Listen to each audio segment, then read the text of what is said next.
Well, good morning, good afternoon. Happy Saturday to you. So I ditched my wife. She loves to read her Kindle rom-coms. She reads a bunch of those romance novel crap, and she gets lost and loses track of time.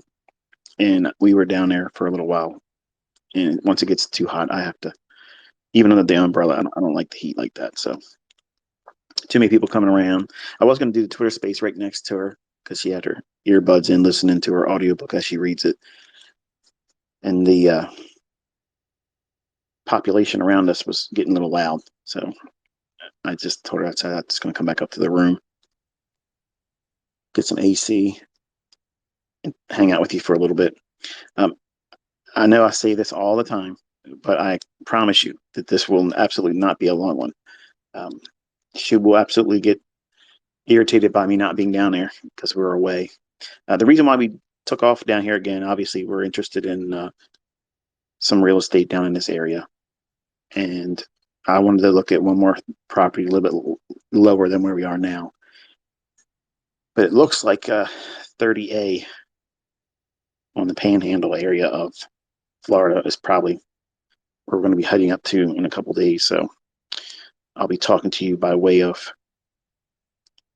hotel Wi-Fi, like I am here. Everyone's doing well. 3 members of our family were in the hospital, one of which my mom. She's been released. So one somewhat life-threatening. The other two were just scares. So thank you for your concern. Everything is well otherwise. So I want to talk a little bit about this past week. The idea, if you hear the air conditioner running, the desk that I have in this room, they positioned it right next to where they have the air conditioning unit. So to me, it doesn't bode well for someone that would be working, but it is what it is. So I mentioned a few things this week. Not a lot, but the things I mentioned this week were pretty much spot on.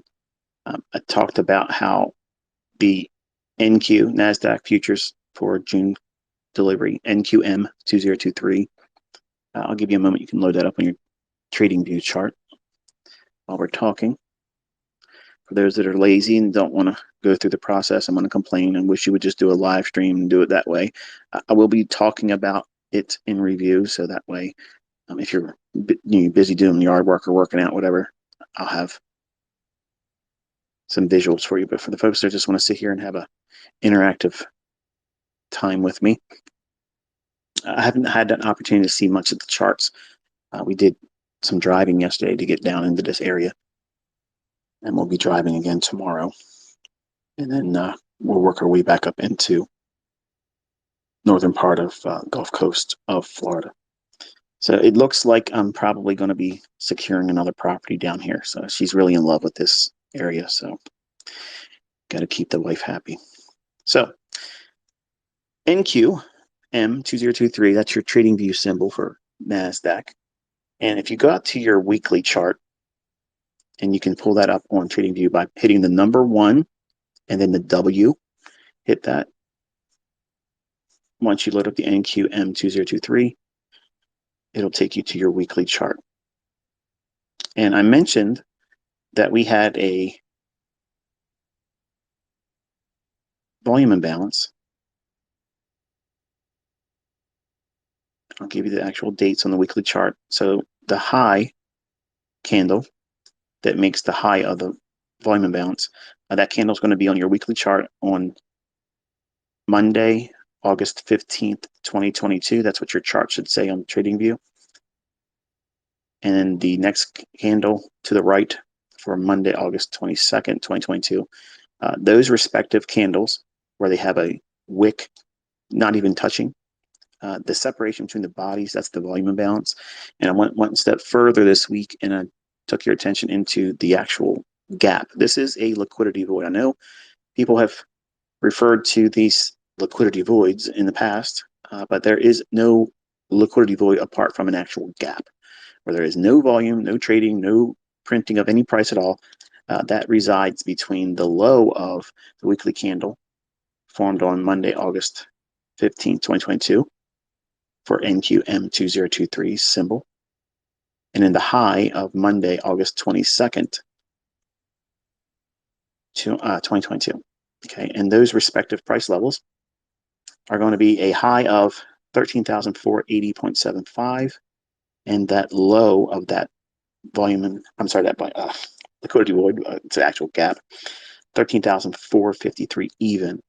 Okay, so to the goober that said that 13,453 wouldn't be hit this week, it was, and so did 13,480 and 3/4. And I love how these folks have selective hearing. Okay, my focus for the upside was primarily on one specific market, and that was the NQ. You can go back to look at the tweets, and the weakness or any kind of shorts would have been on the S&P or ESM2023. Okay, I called out the levels in advance, told you what we were looking for, and if you put those on your chart and post the tweets as well, marking when and where I said it, you can see the major intermediate terms swings in the marketplace occurred right at those levels. Okay, so I'll go through them briefly here in my discussion, and I'll tell you what that might mean for ES going forward for this week. So with those levels in mind, having 13,480.75 and 13,453.00 on your chart for the weekly. Now drop down into the daily. You can get that by hitting the number 1 and the letter D, and that will take you into your daily chart. And those levels you can see pretty much repelled price on Friday. We went to consequent encroachment of that gap on Thursday. Notice that it went right between those two levels, 13,480.75 and 13,453 even. Okay, Thursday's price high came right up into a high of 13,470.25. So that's very nice to see that. That's a signature you want to see.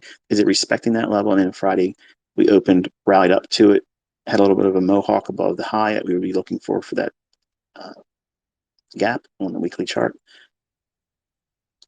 And if you look at the tweets, I shared that gap with a blue rectangle in a tweet. So go back and look at I didn't do too many tweets this week, so it should be easy for you to find it.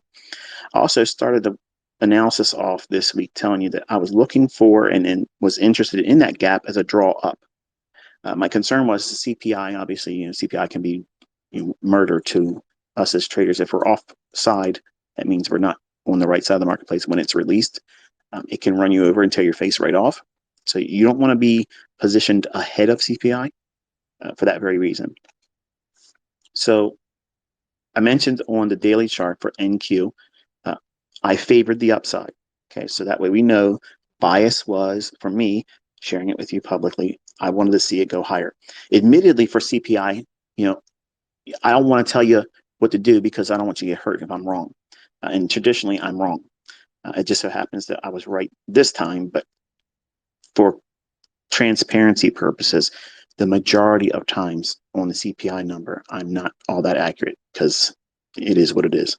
So if I wasn't, I'd be trading all the time. So that there would be something else I would give you a model around it. But I've not been able to frame a model that is consistent ahead of CPI. Okay, so I stick with telling you, gun to my head, this is the side of the marketplace I'm looking for. Even though I may say, look, if it's going to go down, it's going to go for this particular sell side. If it's going to go up, it's going to go for this particular buy side. Now, if you're a goober and you're listening to that and you stop right there and you take a sound bite of that and put it on the internet and say, look at this, ICT does, calls it high and low. Keep listening, because I always say, gun to my head, I favor one side or the other. I did that this week again, like I always do. And I was framing it on the context of that daily candle on, now you should be on TradingView, Nasdaq symbol NQM2023 on the daily chart. Put your mouse over and hover over the candle for Friday, May 5th, 2023. Okay, so that particular day, that is your fair value gap on the daily chart for NQ, which is below the gap that had not been traded to and through Notice that the high on that particular candle fell short of that 13,453 even. Okay, so it didn't do anything on that day. That's the day the goober said, you said it was going to go to 13,453 and it tanked.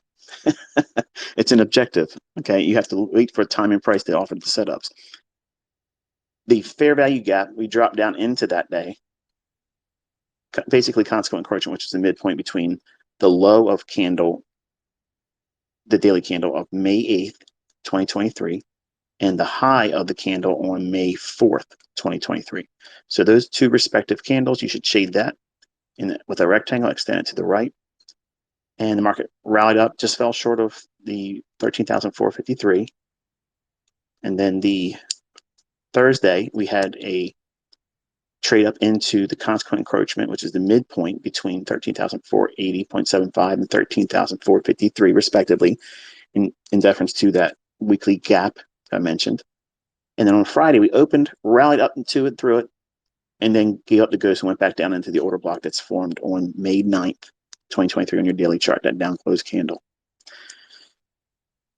With these levels in mind, and if you shaded that fair value gap with a rectangle on May 5th on the daily chart, you're prepared to drop down into the hourly chart with me. So let's do that now. Type in 60 and hit enter, and your chart should drop down into an hourly chart.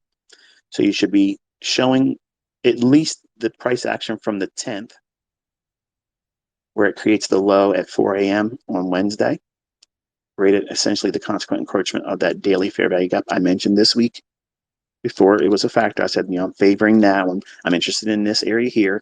And my draw was to the upside, and where specifically that weekly gap.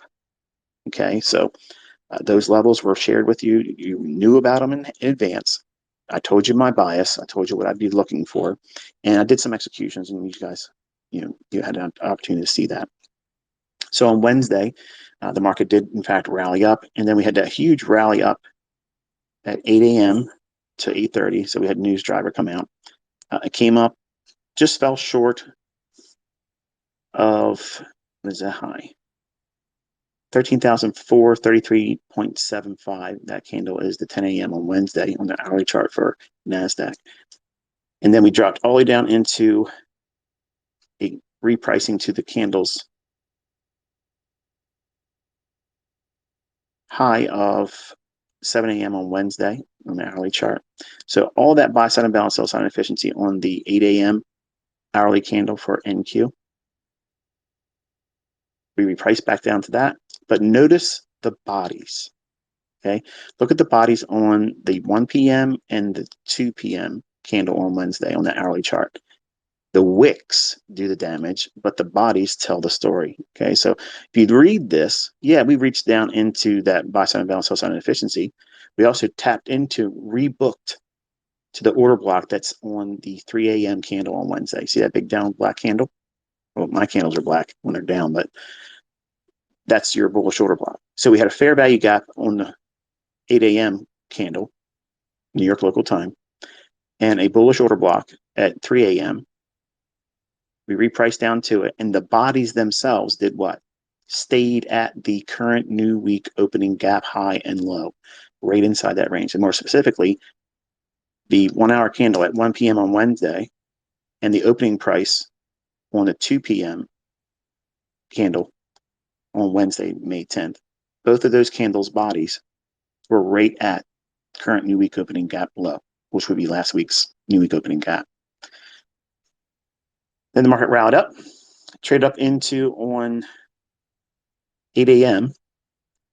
And you might want to be paying attention to these specific times, by the way. 8 a.m. on Thursday, May 11th, we went up to consequent encroachment, which was 13,466.75.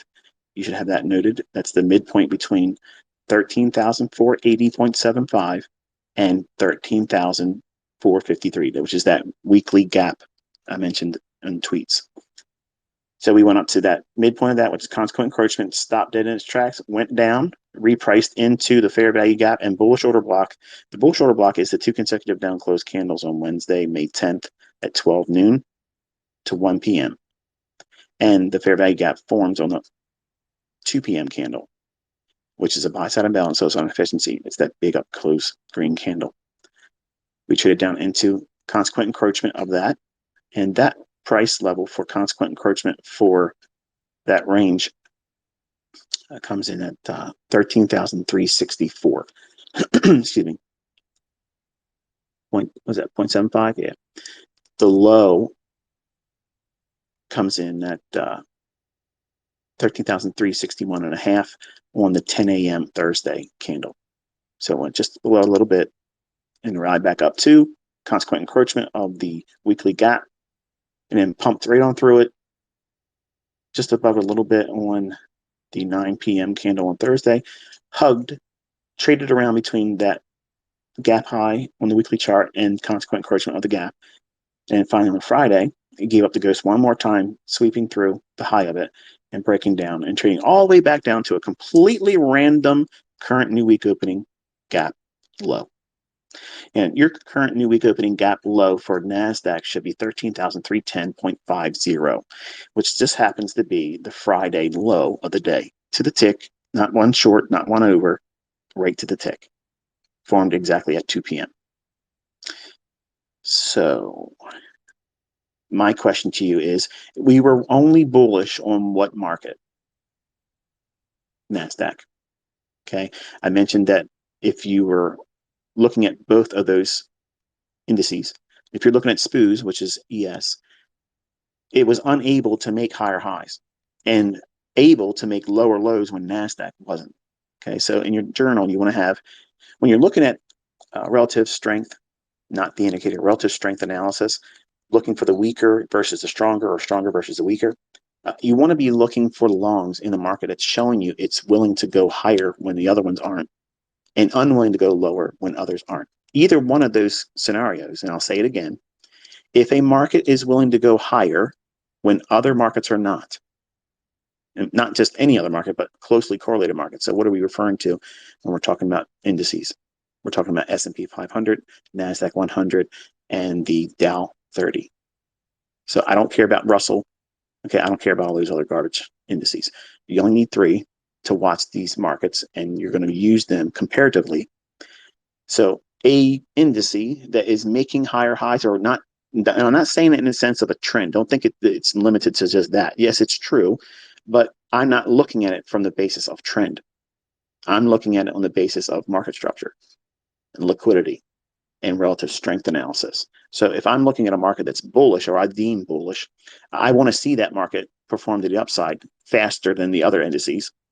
That's the one I want to be buying, because it's breaking out the higher highs before or over the unwillingness of the other indices.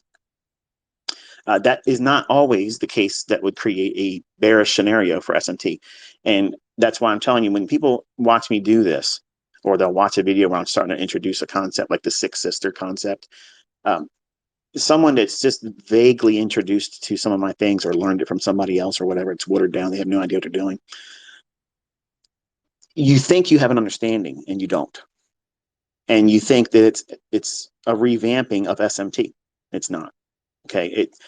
It's very similar to the idea when I'm talking about order blocks or fair value gaps. If I have a rectangle on my chart, right away, the average person on the internet says, well, it's supply and demand, because look, he's drawing rectangles on the chart.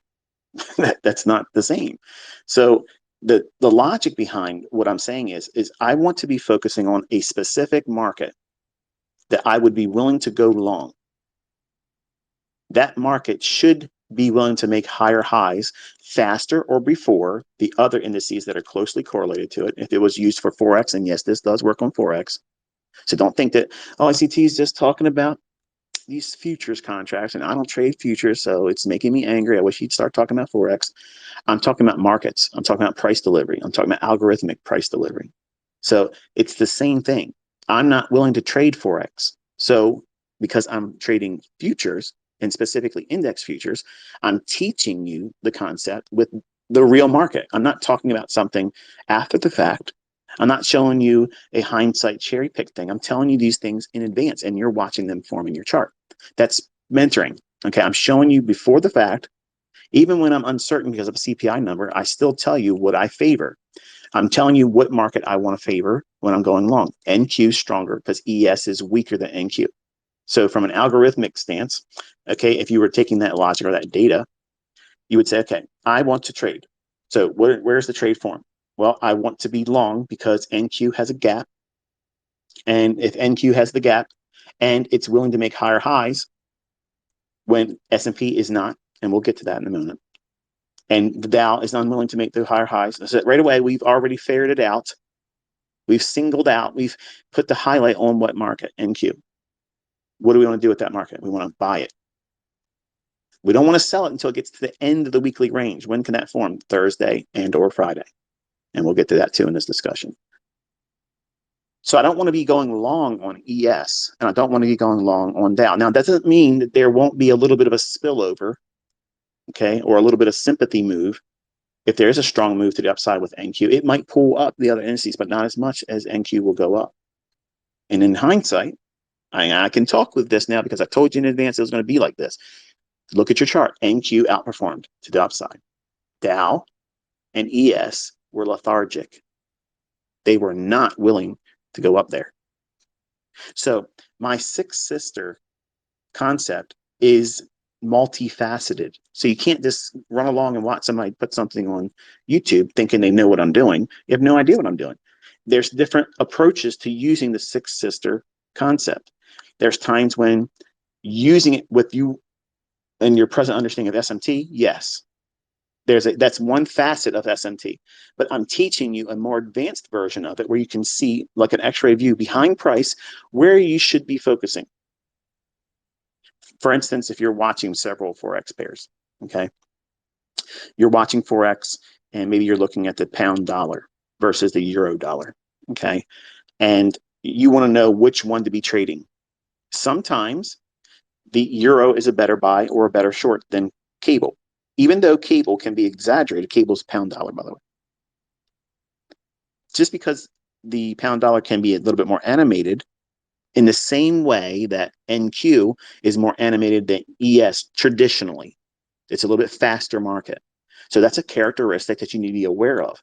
So if you have a market environment that is showing you, for instance, if the pound dollar is willing to make higher highs, when the dollar is either going sideways or wanting to go lower, but the euro is unwilling to make a higher high, which one do you want to be buying?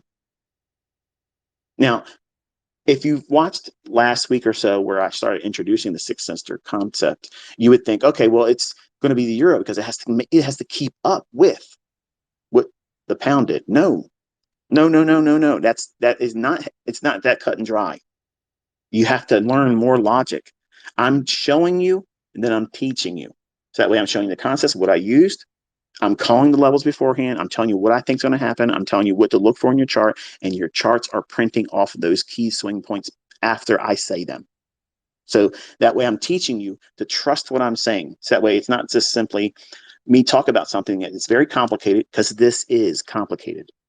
It is complicated. It's not easy. It's not a one-trick pony video where I can go out there and say, do this, do this, do this, and there it is. Okay. I wish it was, and I've thought about this long and hard for the last few months, how I could bring in this specific concept. Do you need this concept? No, you don't need it. But I promised that I would teach things that I haven't taught before. Even my private mentorship doesn't even know this. The folks that have been with me since 2016, they don't know this. They're learning it right alongside you, and there's no advantage for them in this specific concept. They have no idea where I'm going with it.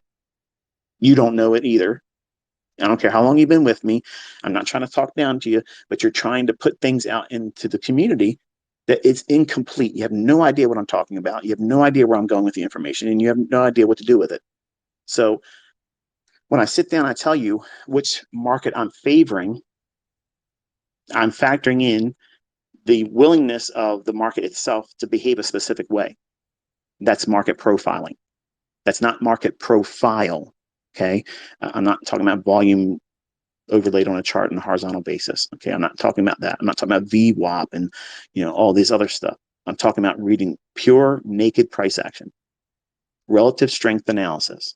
That relative strength analysis yields the sixth sister concept. When the specifics are in motion, when they're in play, when things are as they should be, based on my analysis, and which will be future your analysis when you can do this independent of me, which is the goal. You don't want to be toggled to or not toggled, but tethered to me as a mentor. Like, I have to constantly keep giving you breadcrumbs.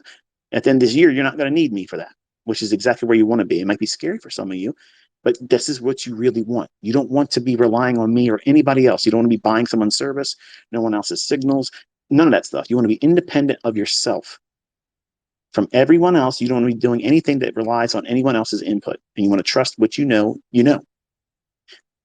But this idea of focusing on longs, you want to be looking at a market that's willing to already show its strength to go higher, and look back in recent price action.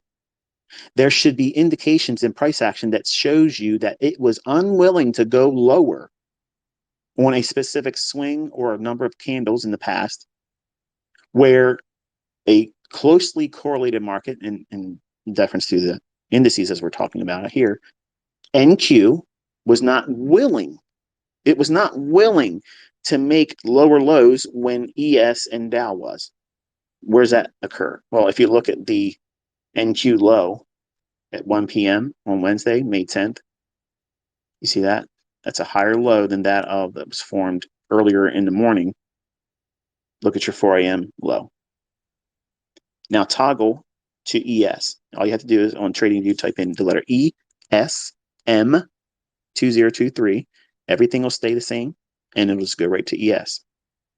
And you'll see that on the ES, comparatively and respectively to those two turning points, there was a lower low at 1 p.m. on ES than the low formed at 4 a.m. on ES. But go back to NQ. NQM2023 on your hourly chart, and you'll see that was a classic SMT divergence. So what was it indicating there? It was willing to show you that if you were following what I gave you this week, looking for that daily fair value gap that should be shaded on your hourly chart, where it dug down into that at 4 a.m. on Wednesday, May 10th, 2023. It was willing to go higher. Look at your ES. So ES M2023.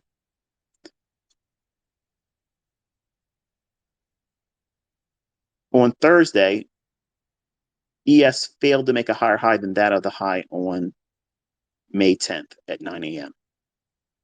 So ES failed. It fell to the idea that I shared with it on Twitter. I said ES is weaker than NQ. Now, if I'm telling you one's weaker than the other, I'm indicating to you that if you are trying to trade intraday price action and you're just trading the intraday volatility, you're not really trying to worry about big runs, which is really where we're at right now. You know, we still have not left this daily range where it gives this higher degree of swing trading probability, where it can move and move in like weeks in the same direction. We're not in that environment right now, folks, and we haven't been for a while. So I don't know when we're going to leave that, but we have to trade accordingly. Does it mean we can't trade at all? Absolutely not. It just means you have to adapt. You have to adapt. I got down here, started sweating my ass off because I'm not used to this kind of heat. I'm used to being up north. So I got to shed some clothing. I'm running around here with shorts and flip-flops with no shirt on. So no shoes, no shirt. But now we're talking new week opening gap. My mind was not on the half-naked women around me. Okay, it's not on my wife that's listening to country music that I can't stand listening to. My mind is, I got to look at what this chart was doing because I didn't get a chance to see it yesterday. And I'm going through withdrawal. I want to know how we closed. I want to see what we did. So I wasn't permitted to have the phone with me down there. So I'm going through a little bit of withdrawal. So I told her, I said, listen, I'm hot. I'm uncomfortable. You stay down here. Here's your Kindle. Here's an umbrella. Here's a drink. Enjoy yourself. When you're done, just come back up to the room. So I'm here talking to you about these things. I'm looking at the chart for the first time since really half the day of Thursday. So I think around 1 o'clock or so on Thursday was the last time I peaked at price. And I want to see how we performed. And true to form, NQ was the relative strength leader to the upside. And the shorts were better served on ES until, here's the caveat, until that weekly gap was delivered on NQ. So Nasdaq, once it goes, let's go back to your chart on NQM 2023. That's your symbol for trading view. You should be on the hourly chart still. Look how on Friday we stayed inside that new week. I'm sorry, that weekly gap between 13,480 and 3/4 or 0.75 and the low of 13,453 even. Look at all the consolidation around that between the 6 p.m. Thursday candle all the way to a move at 9 a.m. on Friday where we broke lower. And he came back and touched it on the candle at 10 a.m. So he opened at 10 a.m.'s candle on NQ or Nasdaq, opened on that hourly candle and traded right back up to that gap low right there at the 10 a.m. on Friday, 1 hour candle. That movement, okay, there's several things here, and the apt pupil will take this and write it down with a great deal of excitement to go through price action and see this does in fact repeat. It's not just a one-trick pony. This in itself is a model, folks. Okay, I've mentioned this many times in teaching. Every time I brought in a new membership group of my private mentorship, which is no longer there, I'm teaching publicly. Okay, so stop asking me. You don't need to pay me. Okay, I'm teaching you things until November, and then I'm going away. I'm going back to my personal life. Okay, but I have 81 very specific PD arrays. Okay, I'm not going to teach all of them to you, but one of them I've made mention in public, and I've taught it in my private mentorship. It's the immediate rebalance. Okay, if you look at how, for instance, look at your NQ chart, NQM 2023, hover over top of the Wednesday, May 10th, 2023 candle on NQ, your hourly chart. It should show that it's 2 p.m. if you're set to New York local time, which is how you should have your trading view chart set. So that way you can follow me. And it's also how the algorithm runs. It's everything's booked and priced on New York time. I don't care where you are, who's told you different. It is what it is. Okay, this is it. So that bullish candle, that buy side imbalance, sell side inefficiency, that is a fair value gap. It does not completely get repriced to the low, which is the high of the candle at 1 p.m. on May 10th of 2023, when we drop down on the candle on Thursday, May 11th, 2023. Okay, that 10 a.m. candle, we'd made that low of 13,361.5. It did not completely trade down to the low of the fair value gap. So it left some of that open. That fair value gap is a draw when price is above it, and it seeks discount. If you go back to that candle at Friday, May 12th of 2023 at 10 a.m., that candle opens at 13,445.00. Notice that? If you're hovering over top of it, looking upper left-hand corner, midpoint of your chart, and you'll see the opening price, 13,445.00. Then the high forms at 13,454.75. That repricing, okay, that repricing is doing two things. Two specific things are occurring there. It's repricing back to a low of importance. What low would that be? Hover over top of the 8 a.m. on Friday, May 12th, 2023. Okay, so that low comes in at 13,453.75. Now that 0.75 is like creating the opportunity for a mohawk. Okay, a mohawk is where the price action just goes just a little bit past a very specific level. And when you're trading, we look for very specific things in precision, yes. But there's always going to have to be this gray area, which is what I taught in Forex, where it's usually 3 to 5 pips. Okay, so because there's different brokerage firms and brokers are using different liquidity pools and their own in-house liquidity pools when you're trading Forex, there is no centralized exchange. There's no, everybody has the same price. That creates an opportunity, like in the beginning, when Forex became a thing where it was opened up to the public, it was the Wild Wild West. I mean, brokers were getting away with murder, stealing and robbing people, okay? And it's gotten way, way better but there's still this disadvantage in terms of in-house liquidity versus centralized liquidity, where everybody sees this candle at Friday, May 12th, 2023 at 8 a.m. Every single trader, every living soul that wants to handle the NQ on delivery contract June of 2023, we all agree that that high is the same high price. We can see that. It's there. We can see that. That's an advantage over futures, over Forex, over crypto, over whatever. Okay. This has a built-in advantage, and it's much more refined. It's much more mature of a marketplace. And if crypto goes the way of the dinosaurs because of central bank digital currencies, which I'm holding that's possible, and I don't want to be involved in Forex or trading FX when we're moving into this central bank digital currency. Like I don't understand the risks and how far and vast it can be, and that's why I've counseled you to just at least respect that risk. You do what you want to do. If you want to keep trading Forex, go right ahead. You're in charge of your own finances. I'm not giving you financial advice. I'm telling you this is the reason why I won't touch them, because at any given time something can happen and we can have a depegging, we can have something crazy where if I'm in that, I could get wrecked very quickly and anybody else could be crazily destroyed, just the same way when the euro and the Swissy was depegged and thousands handle, just boom, just like that, instantaneously. And brokerage firms themselves were instantly insolvent and out of business instantly. So if you have not paid attention to the things I've been talking about for several years, we're entering that. So I'm going back to my roots. This is where I started. I was a commodity trader, and this is the market that I felt most confident about: index futures and bonds. So I don't personally care if Forex goes away, or if we go to a one world currency, or this, that, and other thing, or crypto takes over everything else. We're still going to have the futures market in the form of index futures for stocks. There's going to be companies publicly offered. Okay, that's not going to go away. So that's the reason why I went back to this. So that way, for the folks that are out there running around giving up, their own opinion about what I'm doing, why I'm not doing this and that, I'm reiterating what I've already said many times before.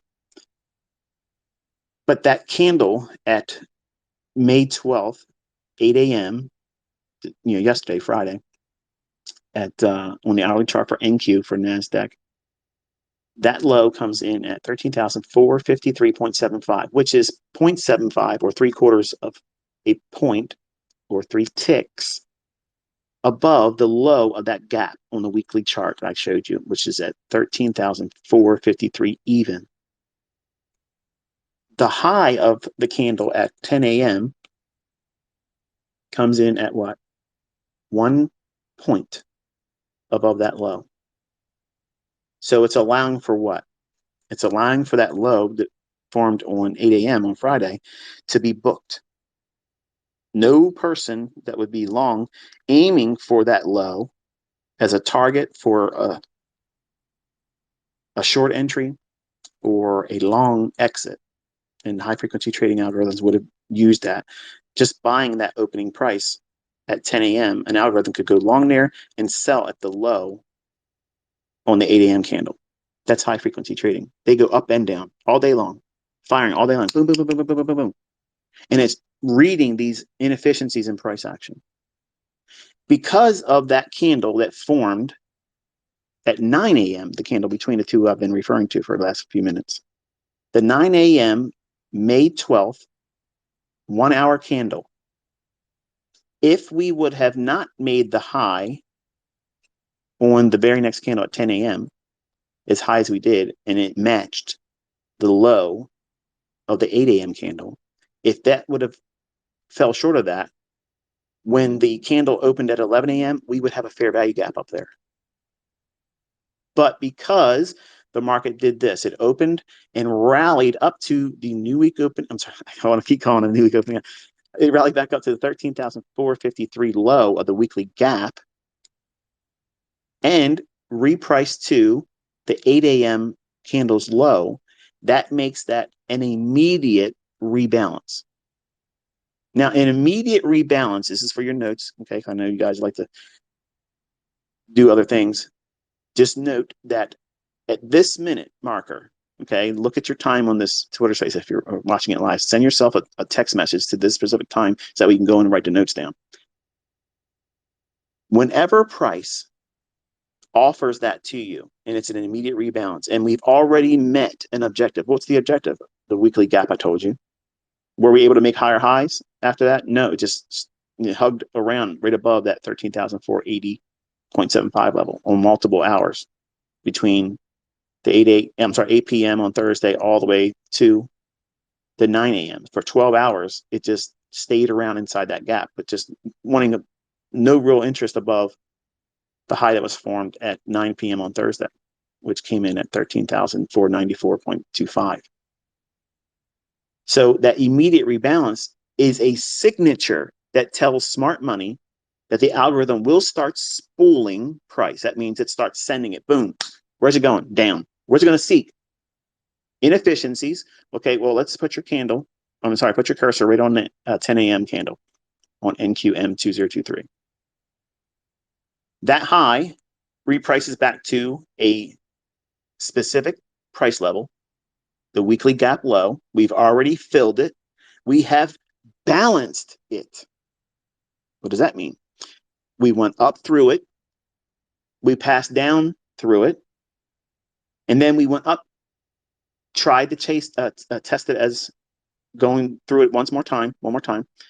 And we failed immediately with a immediate rebalance.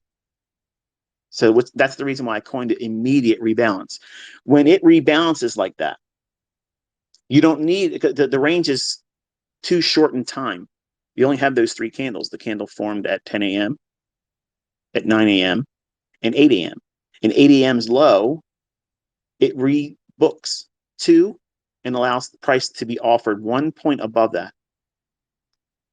That's allowing for smart money to get short there. It does not, and it will not go back to the high of 13,480.75. And I know when you hear that, it sounds like, oh, he can say that now because it's hindsight. Look at my trades, folks. Look exactly at every single time I place a trade and where I'm placing my stop loss. You don't see that in retail books. You have no idea why I'm doing those stop placements unless you have trained with me. I know that the algorithm won't go back to those levels. And if it does, say I'm wrong, I'm human. Say I'm wrong, I get that wrong. Then I know that I'm going to sit sideways and do nothing for that session or look to reverse. I'll teach you that this year. But there's things that you have to learn incrementally. You can't just say, okay, I'm going to have a conversation with ICT. He's going to tell me everything he needs to tell me in a couple of videos. Boom, boom, boom. I'm going to know everything I need to know, and I'll never have any questions about this or that. No, you're going to have all kinds of questions. You're going to have a lot of questions when I'm done in November that pertain to you personally, but not how you're going to trade.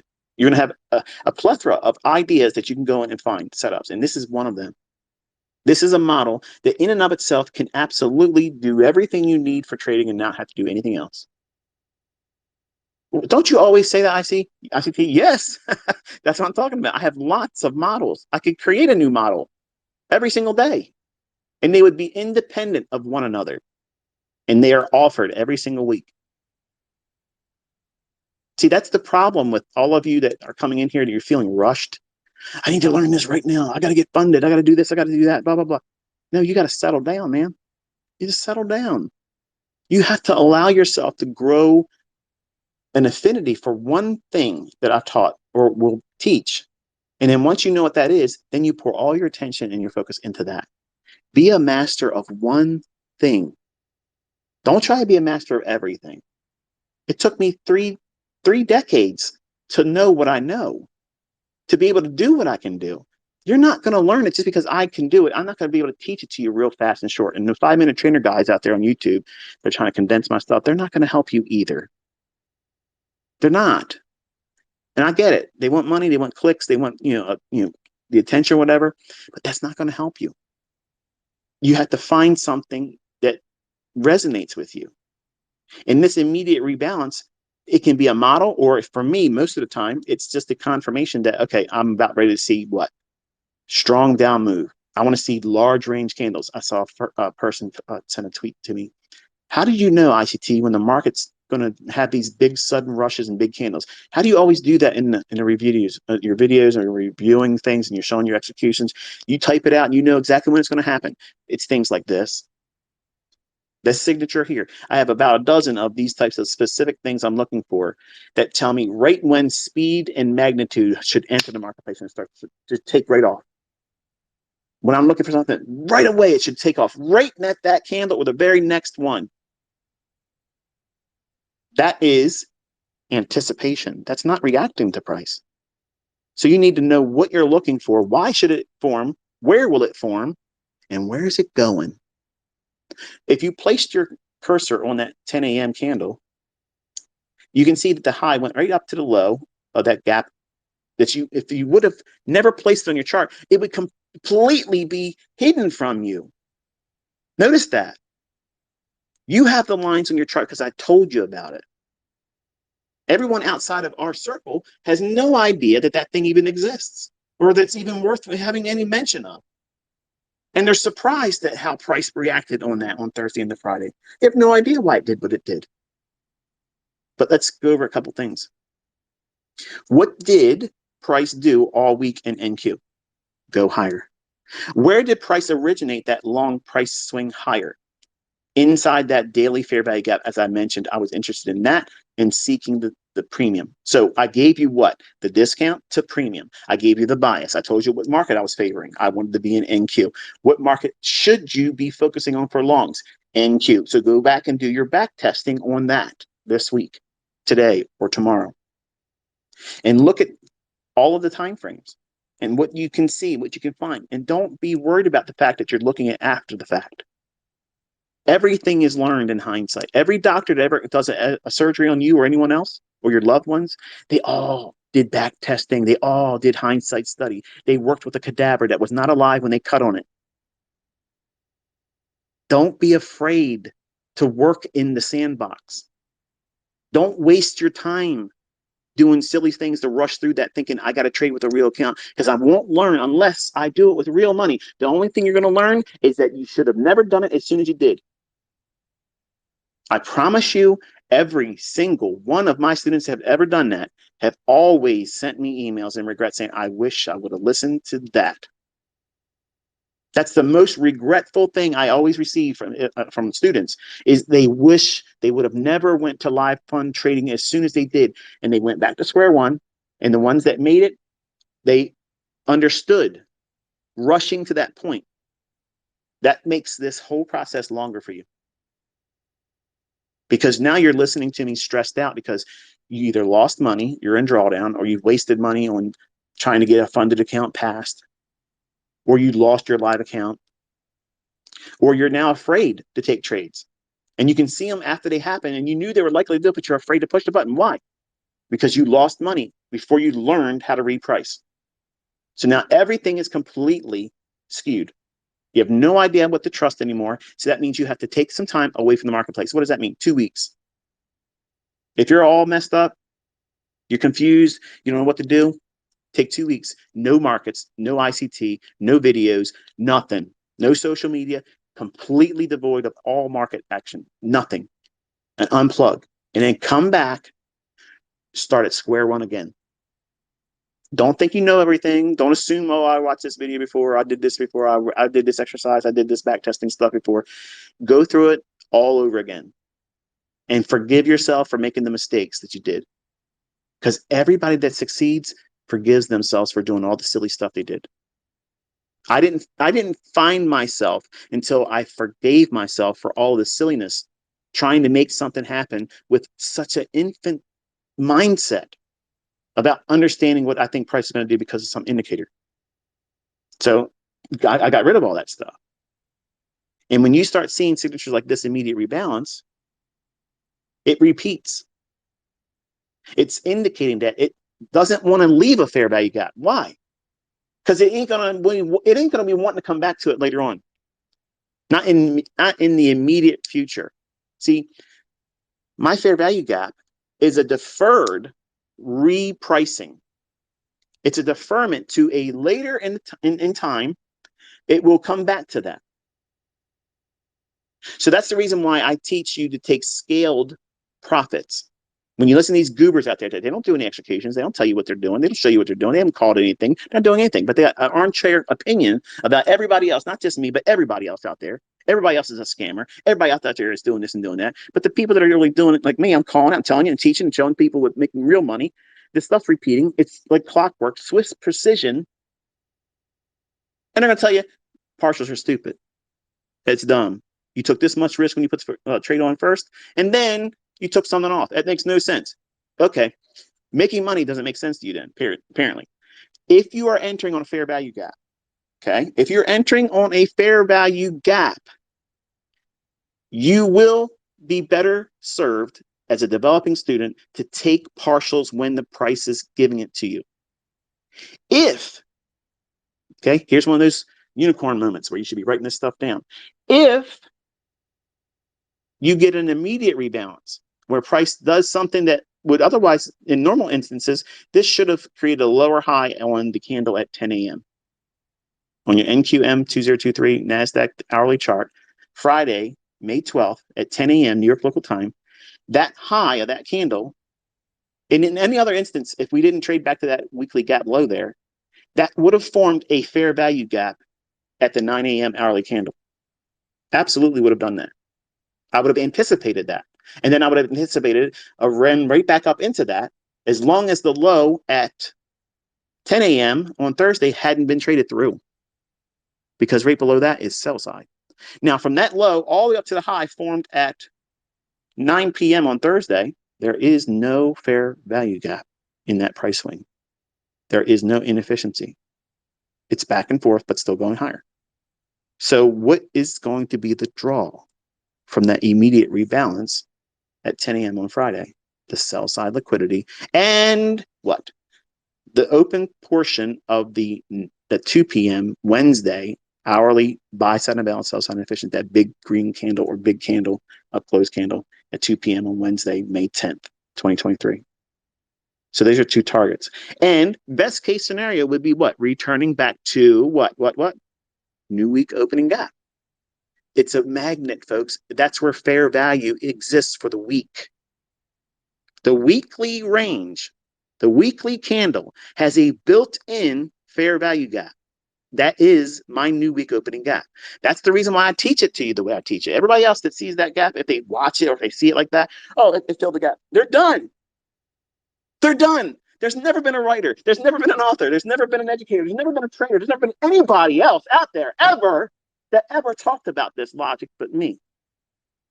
And I say these friggin' things because I'm tired of little boys on YouTube crowing about how, yeah, this guy's supposed to have concept and he has this and he has that. Motherfucker, I'm calling this shit like to the tick. You're out there trying to get fucking funded accounts.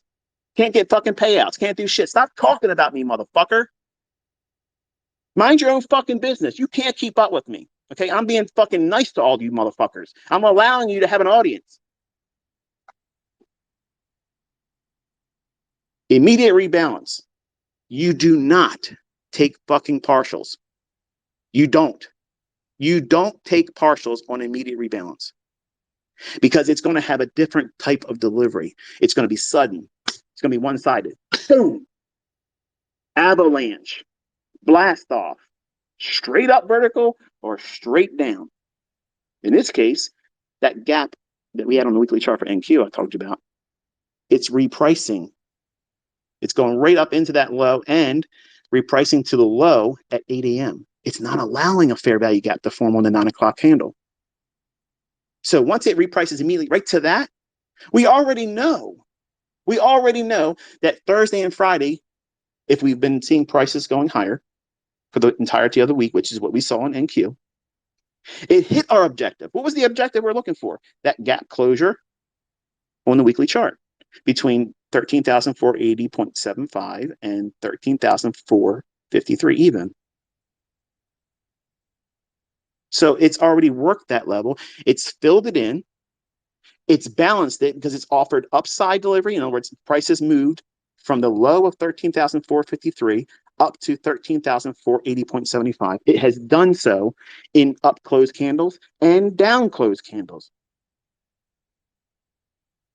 So because it's offered two-sided delivery, That range that was in inefficiency at one time, before I mentioned it, we were looking at a chart that had an actual gap there. There was no buying and selling between those two price points. It was devoid of any trading, which makes it, by definition, a real liquidity void. It is not the candle that is formed at 10 p.m. on Wednesday, May 10th. That is not a fucking liquidity void. Okay, that's not a liquidity void. That's a buy side imbalance, sell side inefficiency. Liquidity was offered there. Void is, when you say liquidity void, what is the subject matter? Liquidity. What about it? What's the story? Tell me about it. What's the big deal about it? It's void of any liquidity. No buying or selling took place. A buy side imbalance, sell side inefficiency. That means it's one-sided offered, that candle at 2 p.m., May 10th on your hourly chart for NQ. Buy side was offered predominantly. In comparison, what was inefficient? It didn't allow price to go back down to the previous high on 1 p.m. May 10th on your hourly chart for NQ. Until we got to Friday at noon. And then it trades down into what? Current new week opening gap.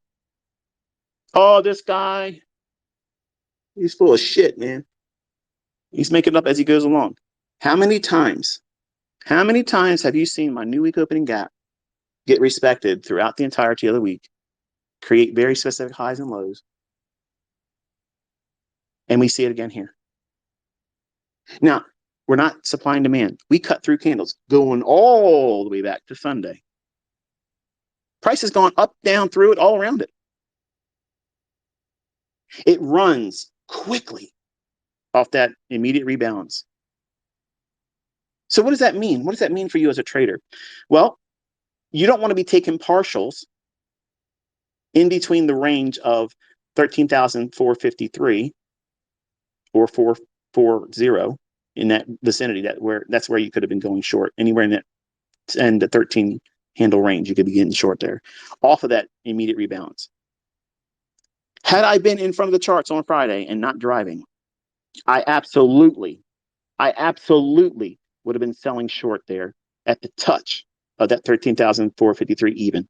I would have been all over it, hammering it. And if it went above it a little bit more and touched the low of the 8 a.m. candle on Friday, May 12th, I would have added more. And I would have taken no partials until we drew back down into new week opening gap. I need not have gotten that low, but I would have aimed for one tick above the high, which is 13,316.25 for me. And that would have filled. And I would have been peacocking around saying, haha, here's another trade. And I didn't get the very low, which is the new week opening gap low, but it would have been another trade I would show. I would have been like, need a dose? Here it is. But no partials would have been taken. None. And how many hours did it take to move from that immediate rebalance at 10 a.m. down to the new week opening gap? 3 hours. It hits the high of the new week opening gap at 1 p.m. And then at 2 o'clock, it makes the low of the day and trades very precisely. Not one tick off. The low is the 13,310.50 level. You see it? Hover over top your 2 p.m. May 12th, 2023 on Friday. At 2 p.m. in New York local time, that candle's low is 13,310.50. That is the absolute low of the new week opening gap. Had you never been taught this, that low would have been completely a surprise to you. And for 3 fucking decades, I have watched this stuff happen every single week that goes by. It's happening all the time, and it's never going to change. It's never going to stop working. It's never going to be reprogrammed. It's never going to be changed. It's never going to be made obsolete. So stop fucking worrying about it. Use it. If it would have been tainted by me teaching it, my flesh would have kept me from teaching it. I'm promising you that. I'm promising you that I would have never shared that if I believed in my heart it would change. Greed, selfishness would have kept it. Can you just respect the fact that I'm being that honest with you? You keep asking me these things. Stop. If I'm teaching it, it's going to keep fucking working. There you go. The stuff that I won't teach, it's not for the public. It's too good. And you probably look at this saying, what the hell? Yeah, next level shit. Next level shit. But you don't need that. Look what I'm teaching you here. Look what I've already taught. Look at the fucking money these people are making around the world. They're all doing the same shit now. They're all doing it independent from me. I'm not telling them what to trade. They're trading their own setups. They learned, they took the information, they made it their own, and they did exactly what I told them to do. Show me what you do with it. Run with it. I want to see what you all do. I'm encouraged as a mentor to see all of you do that. I love it. I want to see you succeed. But many of you are just sitting around twiddling your thumbs, worrying about, man, there's no point in me doing this because it's just going to stop working as soon as I start doing it because everybody else is doing it. Dude, you're not a trader. Because traders don't fuck around and think about that kind of stuff. We're doers. Traders are people that do shit. Talkers that don't do shit. They're never in these markets making any kind of waves. They're not calling anything out. They're not taking any trades. They're not booking any profits. They're not doing any withdrawals. They're not doing shit. But sitting there worrying about what if. If you are a what if person, you need to change it to it is what it is. That means this is a setup. I'm fucking taking it. I'm taking that trade. I'm getting in there and I'm taking initiative. I'm doing what it is I'm supposed to be doing. That's an opportunity. Why the fuck am I not doing it? It's not like these things are going to jump out and surprise you. If you've been learning from me, you expect this. You anticipate this stuff. You're not reacting to it. You're not surprised. You're not shocked. Holy shit, where did that move come from? That doesn't happen here. That only happens for new students. The enthusiasm. And yes, that's wonderful in the beginning. It feels like, wow, I'm learning something I feel like I shouldn't learn. Is this illegal? What the hell's going on? But after a while, you get desensitized to it and you mature as a student and you become part of our community. You're now part of this hive mentality. We're winning. We're the cult of fucking winning. Okay. If you got a problem with that, get the fuck out of here. We don't mess around with people that don't want to do the right shit. Okay. You want to make money. You want to learn how to read these fucking markets and know exactly what's going on. You are in the right place. I'm not asking you for a fucking dime. You ain't got to do anything but show up, take notes, and repeat that same thing every single week. And I promise you, come November, you're a fucking savage. Okay? You're going to know exactly what you're going to do. And if I collected half a dozen of you or a dozen of you and say, okay, come together right now. What do you trade? How do you trade? It's not going to be an agreement. But you're all going to be profitable. Independent mindsets looking for very specific things that are algorithmic. They repeat. They're time and price based premise. These things are going to repeat because there is a fucking algorithm, because it's coded. It's going to do this shit because it's supposed to do it. Why did Friday deliver like that on NQ? Because it had already delivered what it was reaching for. And I told you at the beginning of the week, that gap filled, balanced, rebooked, lower. Random level? No. The shit I taught you. But there's two types of delivery. Delivery that allows you to do what? Sit back and wait because that full target is coming. Now, I've done examples of this, executions where I take no partial. I pull out my heavy artillery, no partials. It's dominance. When that is in the price action, you have to know what it is doing beforehand so that way you can anticipate that type of trading. Otherwise, in the beginning, let me slow down here for a second because I'm a little animated. You can tell I've spent a lot of time in the car listening to fucking country music. I'm pent up. And there's country fans listening to me, and don't take offense to it, but I just fucking can't stand country music. But anyway, there are some of you that are going to listen to this and say, okay, that's it. This is the next level. I'm going to skip over all the bullshit. I'm going to look for the trades that ICT aims for where there's no partials taken. You'll never get there like that because you have to learn gradually, which is why I teach all my students to take partials, because you don't know when you're wrong. You don't know that yet. You can't identify when everything just has shifted in your favor from what you thought was a setup. Now it's confirming you're wrong. But because you don't have the experience, you don't know what that is in price action. You can't observe it. You can't identify it. So you can't do what? You cannot adapt and remove yourself from risk or reverse. So you'll fall victim. And you may have had an unrealized profit in paper where you didn't take the trade off.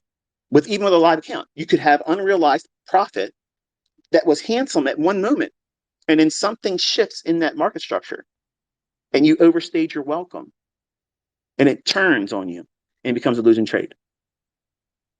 And then what you're going to think about that as a new student or a new trader is, this shit doesn't work. It's a scam. It's a fraud. This stuff is never going to work out. They're changing the algorithm. Instead of saying, yeah, at one time I had $2,000 in profit, but my dumb ass didn't fucking take it because I don't want to take partials because I listened to some fucking joker on the internet. You have to take them as you grow. Okay? You have to take the fruit as it's offered. It sustains you. It rewards you. And that is what's necessary. Now, I've said as many times as a martial artist, in the Western world, we have all these different colored belts. In Asia, there is no belt system like that. It's a westernized version of rewarding lazy fucking people. Okay. And there's so many people that join services, gyms, martial arts, whatever. Okay. Anything that takes effort, if it's being monetized, it's always put in a graduated, presentation, because most people are going to quit. That's the reason why I did 12 months mentorship too, because I'm not going to lay all my good shit down for the guy that just wants to join one fucking month. Fuck you. You ain't going to put the time in. I'm not going to lay it all out there. But for the people that want to bitch later on, I take them right back to month one content that you can see all on my YouTube channel. You don't need anything else but that. Month one core content. That is you quitting your fucking job. There it is. It's done. But you don't want to do that because it's not sexy. It doesn't have all the bling. It doesn't have all the hopped up on goofballs bullshit that's wrapped around with social media, sugarcoating this and sugarcoating that. But that right there beats the brakes off every fucking thing else.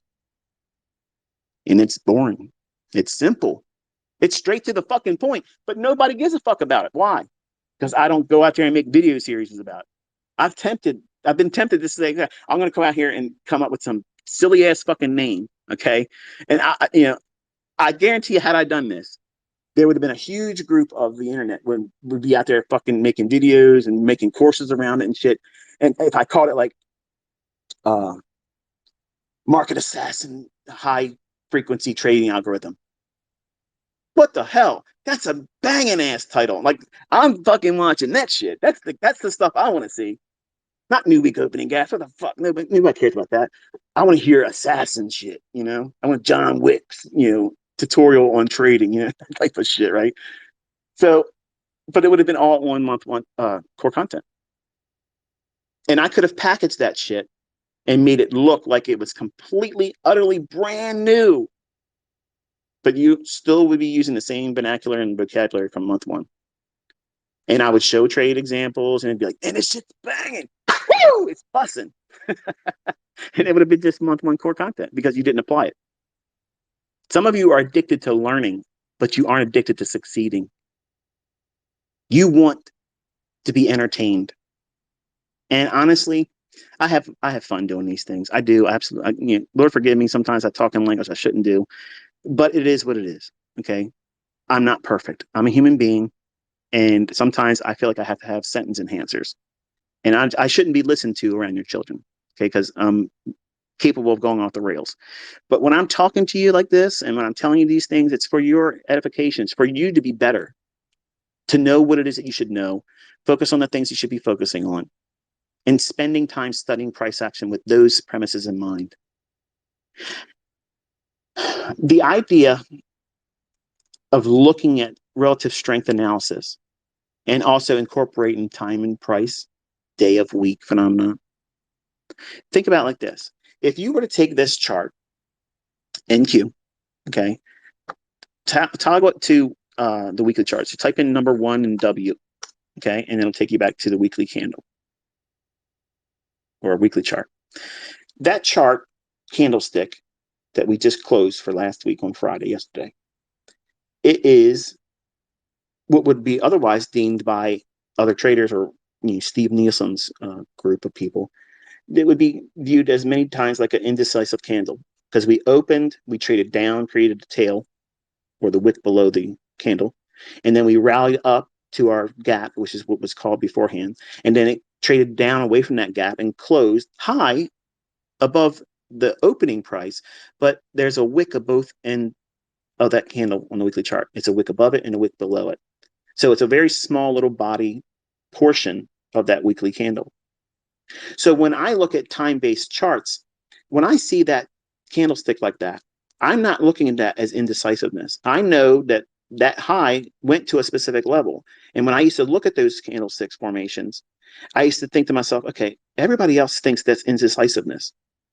Steve Nielsen's not going to go in his books and talk to you real time and say, yeah, it made that because it was going up to that gap. So all those inefficiencies in education, because there's inadequacies in everything else out there in the world in trading, it's bullshit mostly. And they're not going to be able to tell you with a high degree of precision what's about to happen and why it should happen and what time it's going to occur. That's the difference between me. I'm a fucking cheetah in a greyhound race, okay? I don't need to do all these other things for all of you. But if you're here to learn, listen and compare by contrast. The things I'm telling you to look for in price action, they're the key turning points. That's the framework. That's the beginning building blocks of you finding your model, finding those setups. In ES, let's go over to ES, and we'll close this carnival-like atmosphere with what I promised, which is spoos. All right, so you should be on a weekly chart for ESM 2023 on TradingView. And look at the price action here on this. This is a turd. Like, this didn't do anything this week. It was nasty. But it did offer some sell side. It did offer some shorts. I called out the, my mind is trying to think about when it was. I think it was Wednesday morning. I think it was Wednesday morning. I don't know, to be honest with you. I don't know what day it is because it's Saturday and I've been jet lagged because of driving down here. And when the bed's comfortable here, by the way, but when I'm away from my home, it takes me a day or two to kind of like, you feel like you're in a stranger's house, you know what I mean? So when we moved into our new house, it was literally like a month before I wouldn't wake up in the middle of the night and look around like, where the hell am I at? But on ES, let's drop into a daily chart. So you want to type in number 1 and hit the D and then enter. And that will open up your chart on ESM 2023. That's your symbol for TradingView, in case you didn't know. There is a fair value gap on the daily chart on the May 5th, 2023. Okay, so that's a Friday. So if you highlight that, put that on your chart with a rectangle, and you would start by drawing it from the high on Thursday, May 4th, 2023, up to the low on the May 8th low. Then drag that rectangle to the right. Okay, and you're going to see that there's 2 candles that sweep below it by just a little bit, and that is on Wednesday of this past week and Friday of this past week. Now that you have that range, you want to go and do the same thing with the Tuesday fair value gap. So you want to draw a rectangle. This rectangle, you want to make this red or something, you know, other than what you just drew for the other fair value gap. So you're going to draw from the low. You're going to draw a rectangle from the low of May 1st, 2023 on your daily chart of ESM 2023. So June contract for E-mini S&P. And you're going to draw the rectangle over to the right to the high of May 3rd, 2023. You know, I thought I was going to do a video, but, you know, I'm not. I'm going to use this as a filtering. If you can't go through your charts and replay this and do this through your charts, you can't learn from me. I'm not going to hold your hand, okay? If you can't go into your charts and listen to me, I'm giving you the very channels to do this. This is why I like doing Twitter, because it separates the weak. It separates the chaff from the wheat. It takes the lions and makes them hungry champions over these charts. These individuals that just simply want to have a handheld and just give it to me on a silver platter bullshit. Okay, I can't coddle you anymore. Like I can't do that, because all I'm doing is making you weaker by doing it. Entertain me, ICT. Do all the work for me, ICT. Do all the heavy lifting and just give me the chart and what to focus on. I'm telling you what to look for. This is how we're doing it. Okay. That fair value gap on the daily chart of May 2nd, 2023, that's Tuesday. The gap is formed with the low of May 1st, 2023, and the high of May 3rd. So you want to draw your rectangle to the right on your chart, and you'll see that there's two candles that touched into that gap. Those being on Wednesday, May 10th, 2023, and the high of May 11th, which is Thursday of this past week. Okay, so my rectangle that I just did here for the premium, I have that shaded in like a pink or red hue, and then I have a blue rectangle for the fair value gap that was formed on May 5th. Okay, and then we're all obviously talking about the daily chart. So my focus was primarily on the long side for NQ because of the weekly gap, and it was showing a willingness to want to go higher when Dow and ES was unwilling to go higher. Every time ES and Dow would make lower lows, Nasdaq would push back and say, I'm not willing to go down there.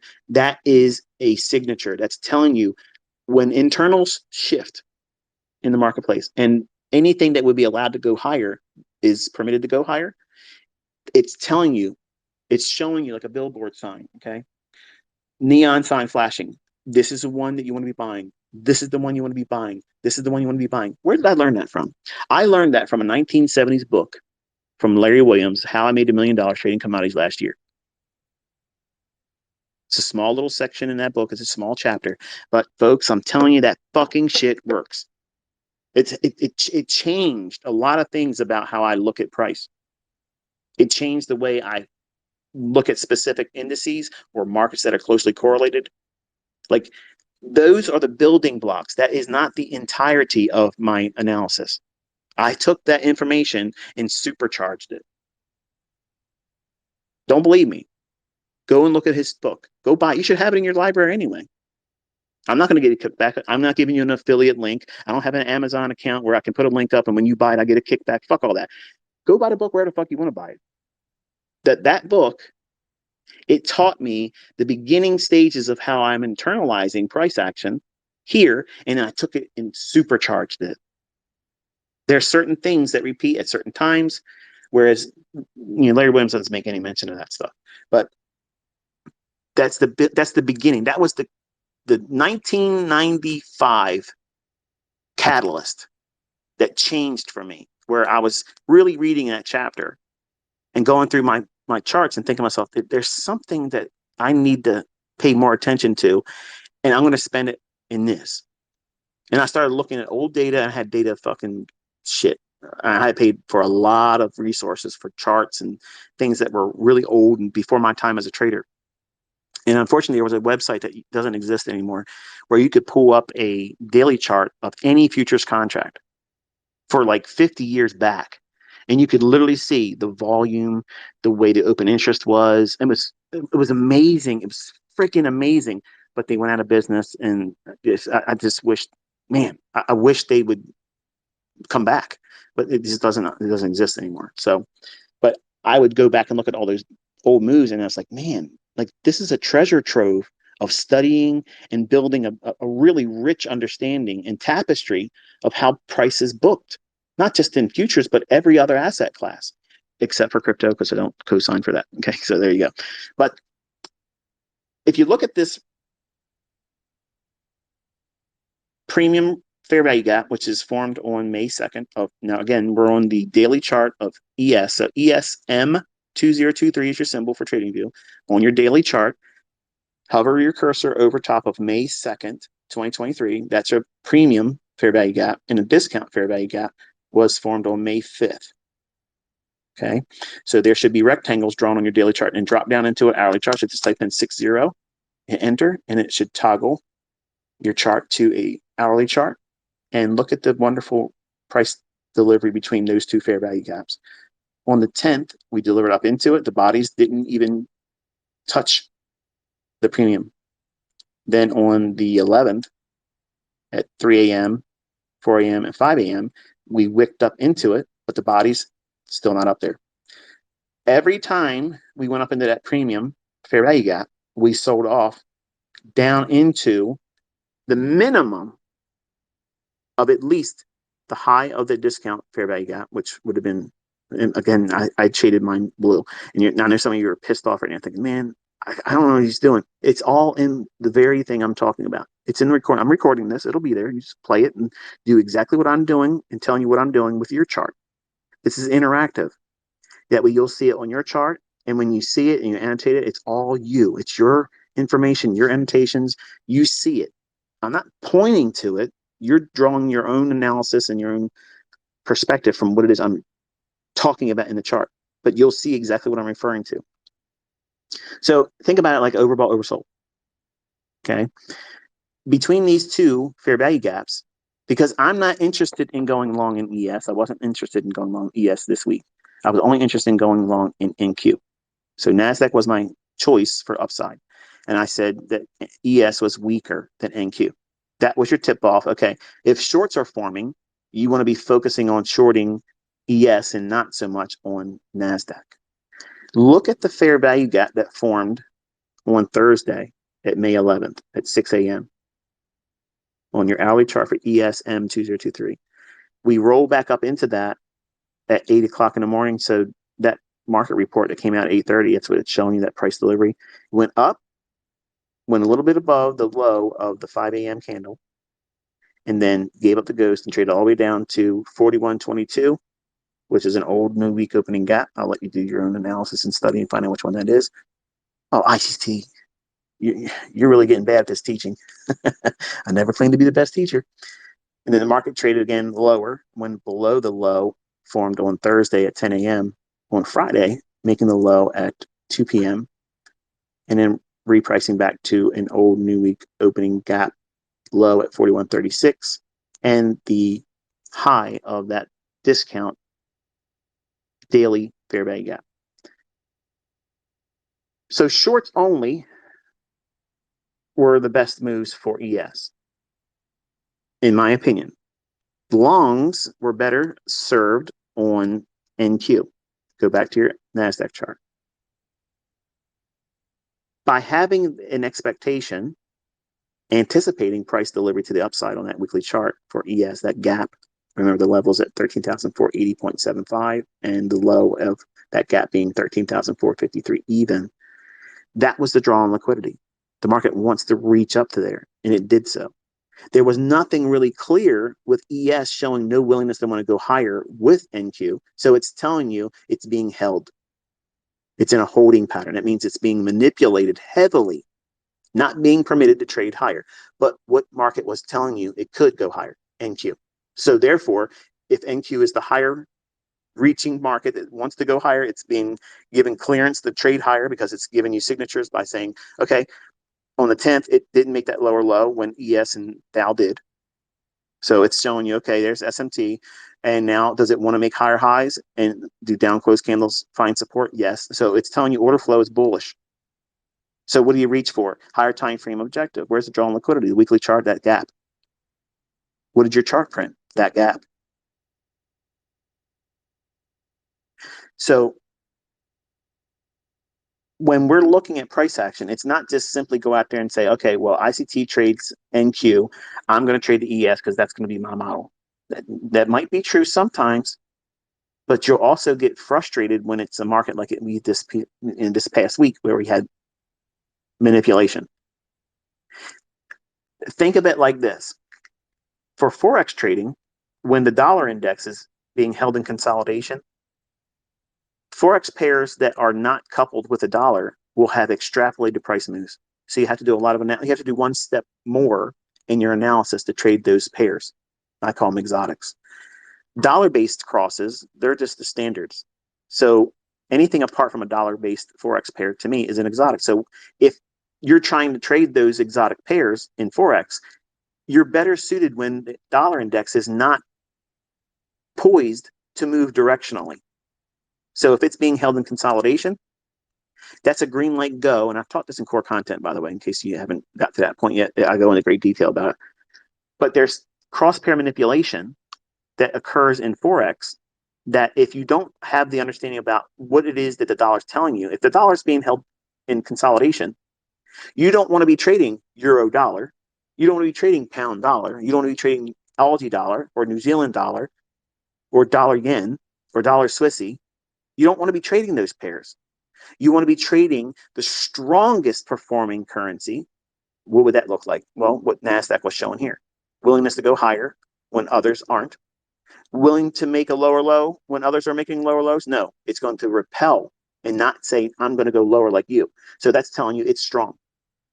Now, if you couple that with a currency that is showing easy price delivery, going making lower lows and failing to make higher highs, or here's one more advanced version of it, fair value gaps not getting filled or even retraded back up into. That's an exceedingly weak market.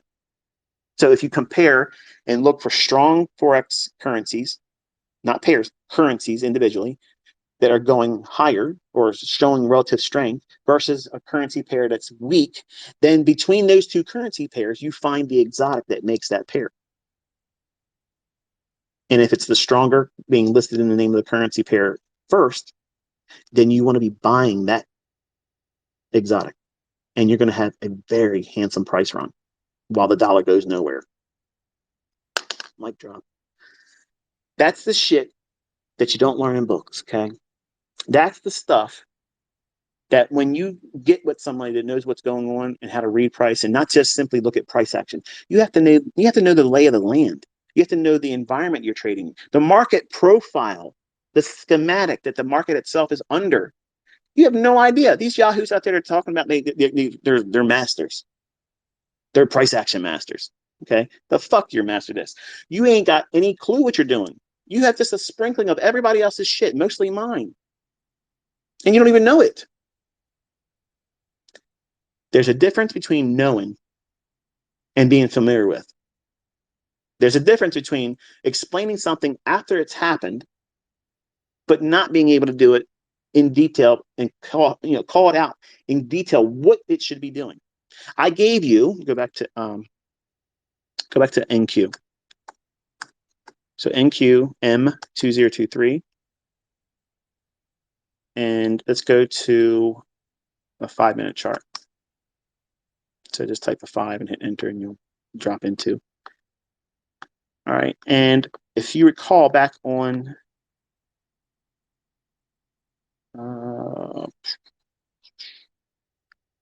actually, I think I miscalled the time frame. Look at Wednesday, May 10th on a 15-minute time frame for NQM2023. So we're looking at Nasdaq June contract. And again, for TradingView, the symbol you would type in would be NQM2023. And you want to put it on a 15-minute candlestick chart. And you want to take your cursor and move it over and hover over top of Wednesday, May 10th, 2023. And it's the 2:30 p.m. New York local time candle. That's a buy side and balance, sell side and efficiency, fair value gap. You see that? Draw a rectangle on that and draw it to the right. You'll see that we drop down into that on the 10:30 a.m. Thursday, May 11th, 2023.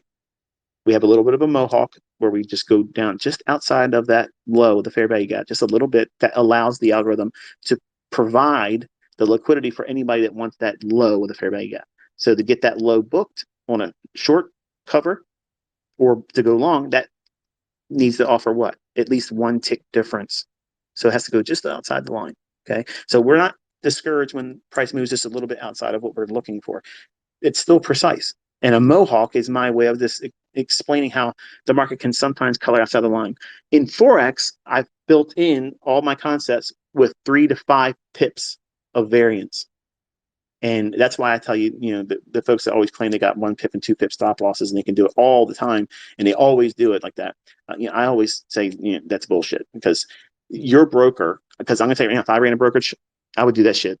I would clean the floors with everybody that had that kind of shit. But they put their stop loss where I can expand that spread just a little bit more and get it, and I would trade against them. I would book everybody. And this is the way it is. Because your broker's telling you they're doing it anyway when you sign up. You never read those fucking applications. You never read them. You know you didn't. You don't read them, just like when you open up a bank account. You're saying, here's my money, and I agree to the rules that says that you'll give it back to me if you feel like giving it back, or if the market provides you the means to do so.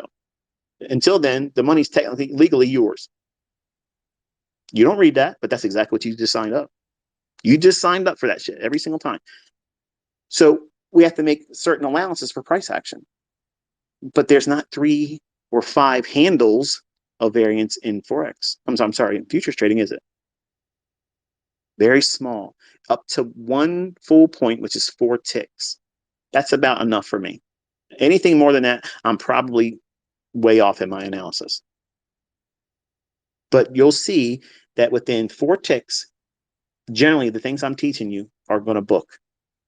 And 1 point slippage, we'll call it that, in terms of accuracy, I think that's astounding.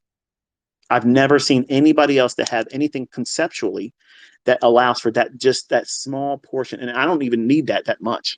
I mean, look at the things I show you. Like, it's usually right to the tick. But I allow for my own analysis. I allow for 4 ticks variance when I'm trading index futures.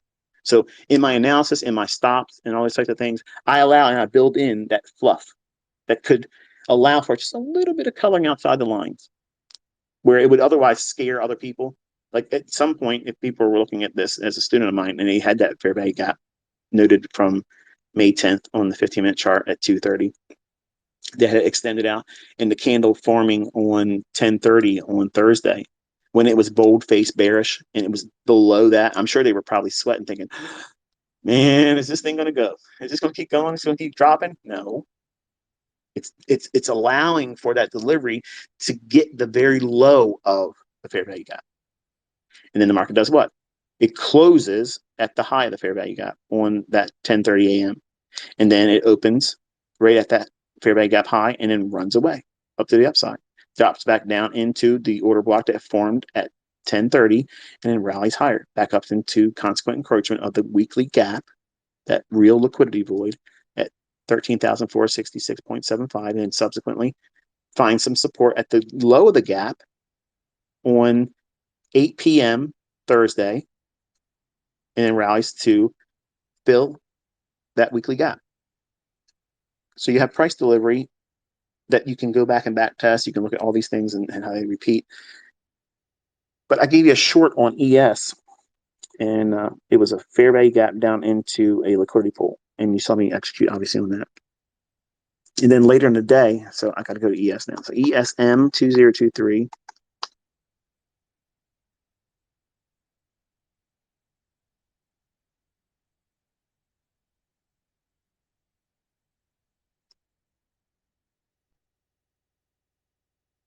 I gotta find my areas. I gotta find my annotations because I have them set to only show on 5-minute chart. So I gave you the fair value gap on Wednesday to look at, and then the 41.27 liquidity.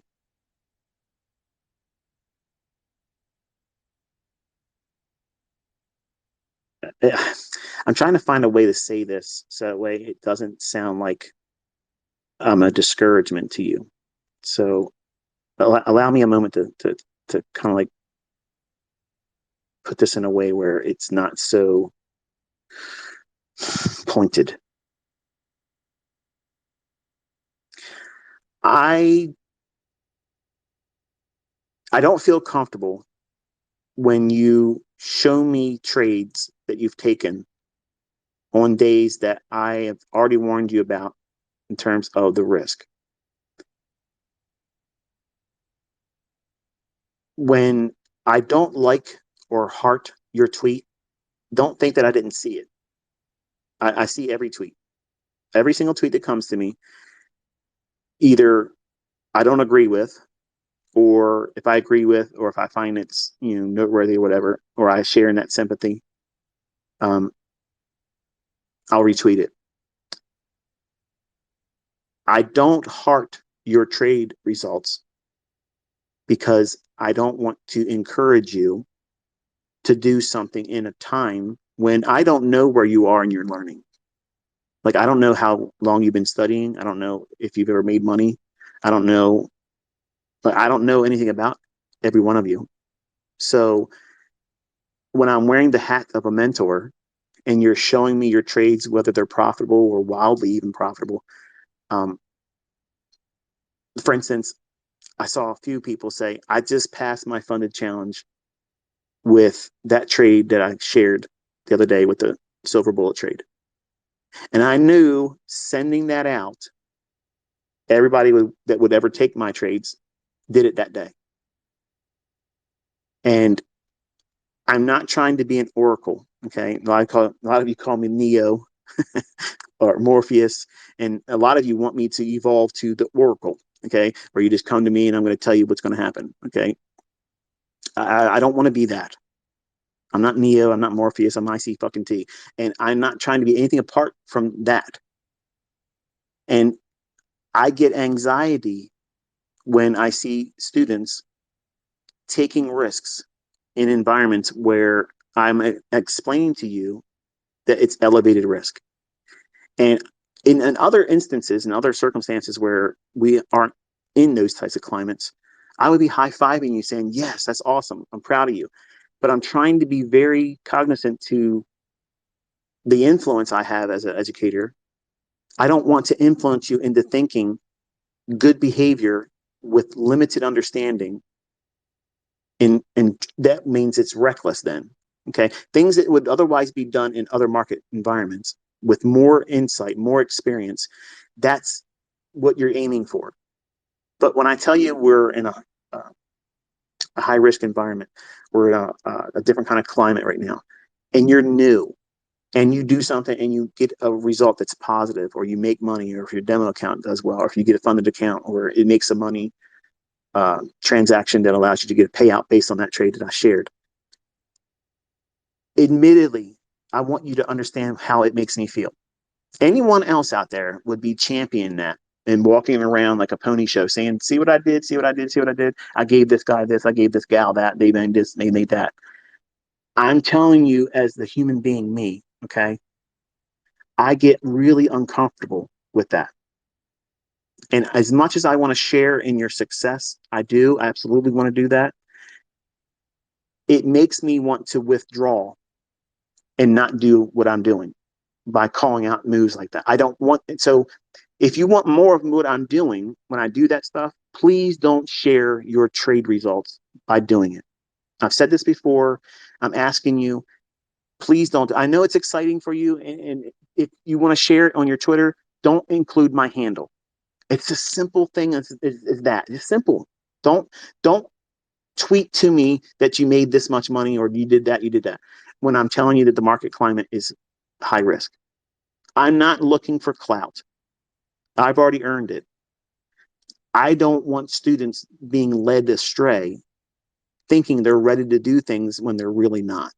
And there's been times, even in my own early years, where I thought I knew something, and I later found out because of my infancy as a trader, not understanding the markets when I first started. 1992 is a long time ago. And if you could see the journal entries that I had that were just terrible beating up sessions of myself, telling myself that, I don't know this, and I should know this by now. And it's literally months since I started then. And I had these hard opinions of myself, thinking that I should have learned my lesson about this or that. When in reality, I had no exposure to what it is I suffered. That was the first time I encountered it.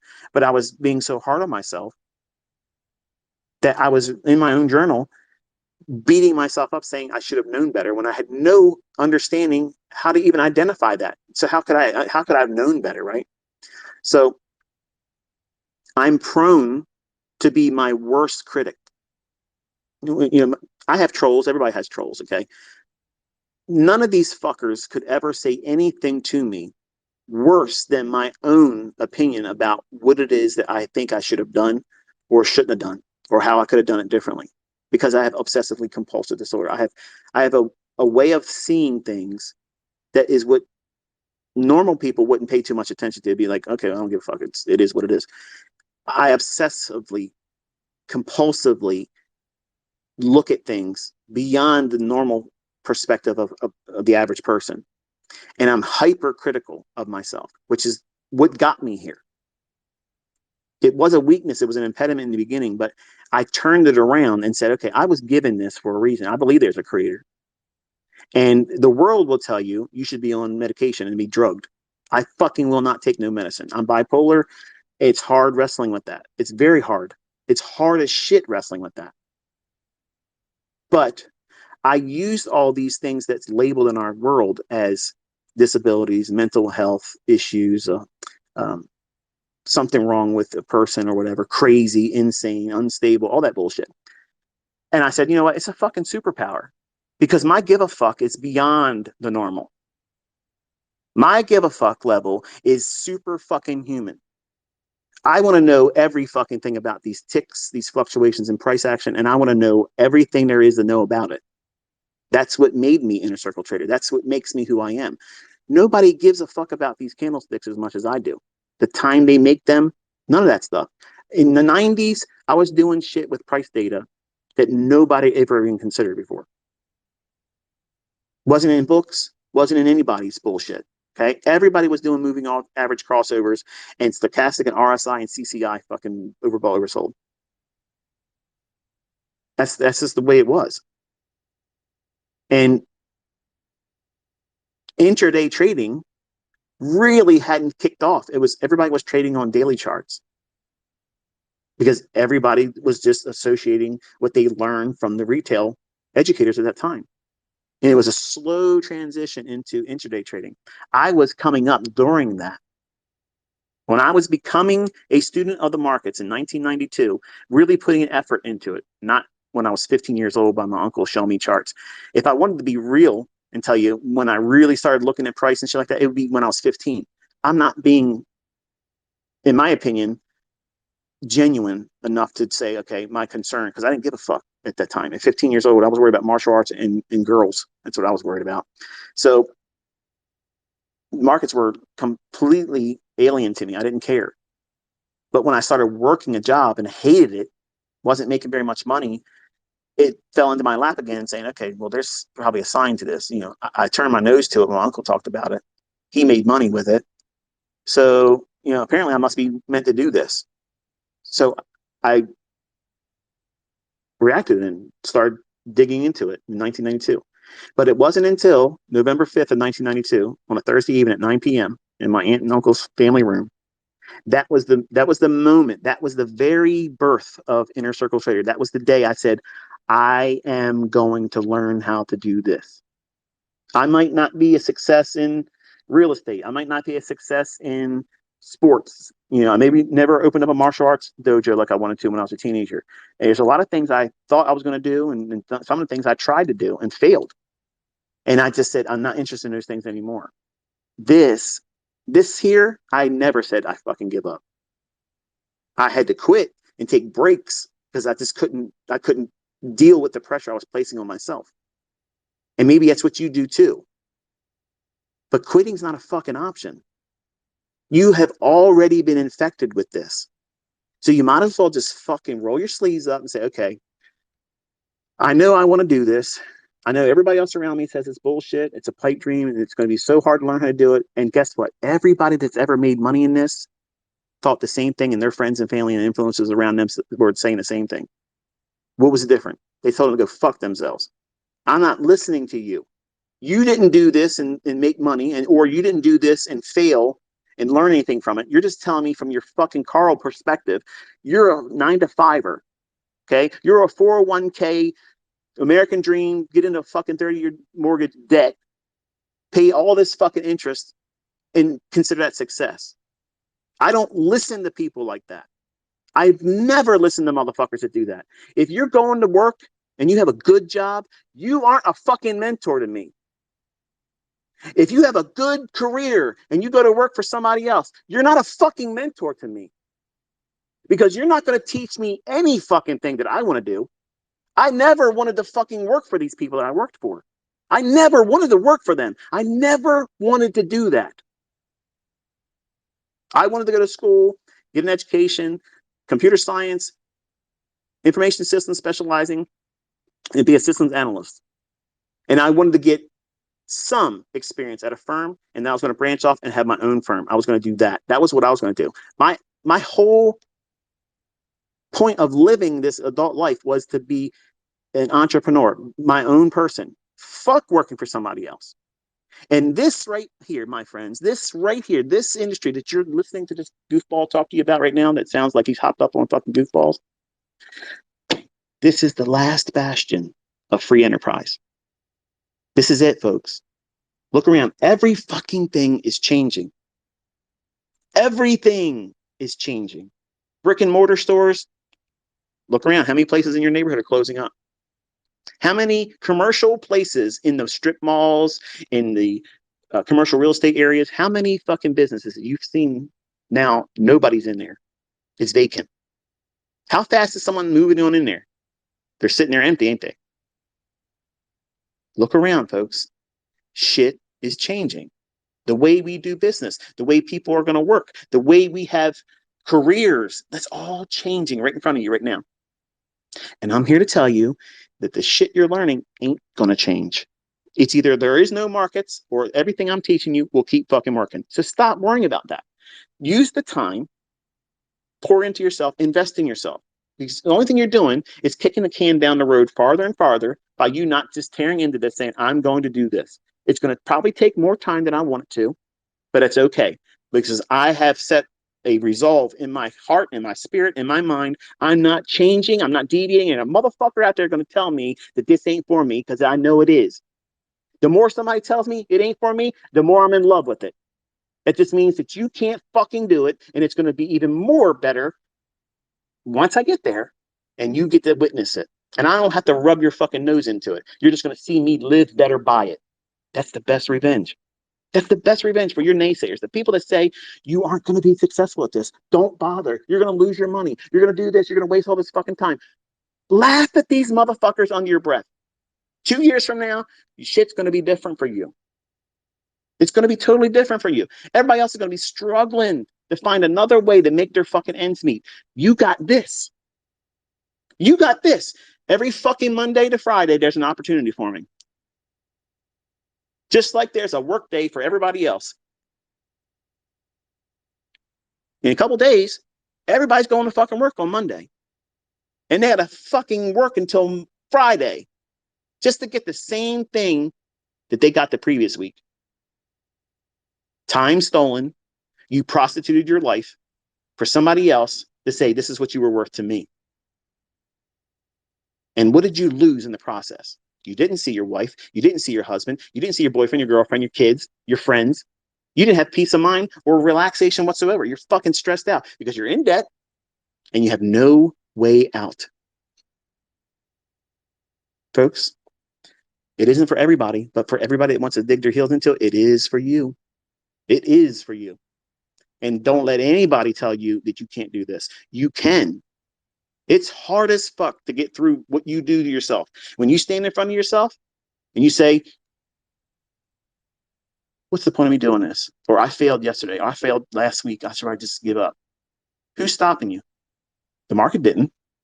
Your friends aren't right. Your coworkers aren't right. Carl's not right about you failing in this. You might as well just warm up and tie yourself up to the company just like he is. Company man, Carl. It's you. You have the control of sticking with this come hell or high water until you get it or stopping. There's nothing out there, folks. There's nothing out there that's going to be an impediment to you succeeding but you. It's just time and effort. You have to make an effort, an honest effort. Not, well, I took some notes in 5 pages of scribble bullshit. And ICT is full of shit because, you know, here's my proof. Here's my notes. Get the fuck out of here. Get out of here. That's not effort. That's bullshit. Getting in here, showing up every day, doing back testing, getting data collected. How many times does this form? How many times does it perform? How many times does it develop a setup at this specific time? How many times does that happen over the course of a week, of a month, in the course of a year with one asset? And realistically think to yourself, if you just got one of those opportunities over the course of the week and you stopped, you exercised due diligence and discipline and said, I don't need to do more. I don't have the experience yet. So if I can get this, I'll stop and study the rest of the week. and go at it again the following week. That's a winning trader. That's a fucking market maven. That's somebody that has absolute control over themselves. When 99.9 motherfucking percent, 99% of these fucking traders out there, whether they're profitable or not, they don't really have control of themselves. Even the people that make money, if they were honest with you, they'd be telling you, man, you have no idea how many times I fucking took these trades this intra-week. I did this and did this and this. I was, I mean, I made a lot of money. Look at the end of the week. Here's what I did. But look at all this other bullshit I went through. They're never going to do that. They're never going to do that. And you know what's nice about me? I can only talk about what I talked about, right? You see the fucking shit on Twitter? That's it. You see it. That's the points I made reference to. Was there anything deleted? No. Does your chart show all the market turns at those price points and those times? Yep. Did it go where I said it was going to go? Yep. Can you trust the logic? Abso-fucking-lutely. Will it repeat? Abso-fucking-lutely. So it's not a lack of evidence that this shit works or not. It works. What's lacking is how much do you have in the tank to stick with it? And sometimes you need to fill back up. You need to fill your tank up with energy. The give a fuck is probably really low on some of you if you've been losing or not feeling like you're learning. I'm reminding you folks, this market right now, over the last 30 years, is the most challenging for me. There's so many things going on all around the world that there's huge pockets of what would be normally filled with a lot of interest institutionally. You're not seeing that right now. What does that mean in layman's terms? What I'm saying to you is, because risks are so high, World War III bullshit, Taiwan invasion, US invasion, and yes, we fucking are being invaded. All these fucking things are happening. Central bank digital currencies, bank failures. Okay, banks are going to exist. Okay, let's get one thing straight. Banks are going to exist. They're creating a situation that scared the fucking shit out of everybody. And they're going to say, if we don't have a central bank digital currency, we're going to fall victim to this, that, or the other thing.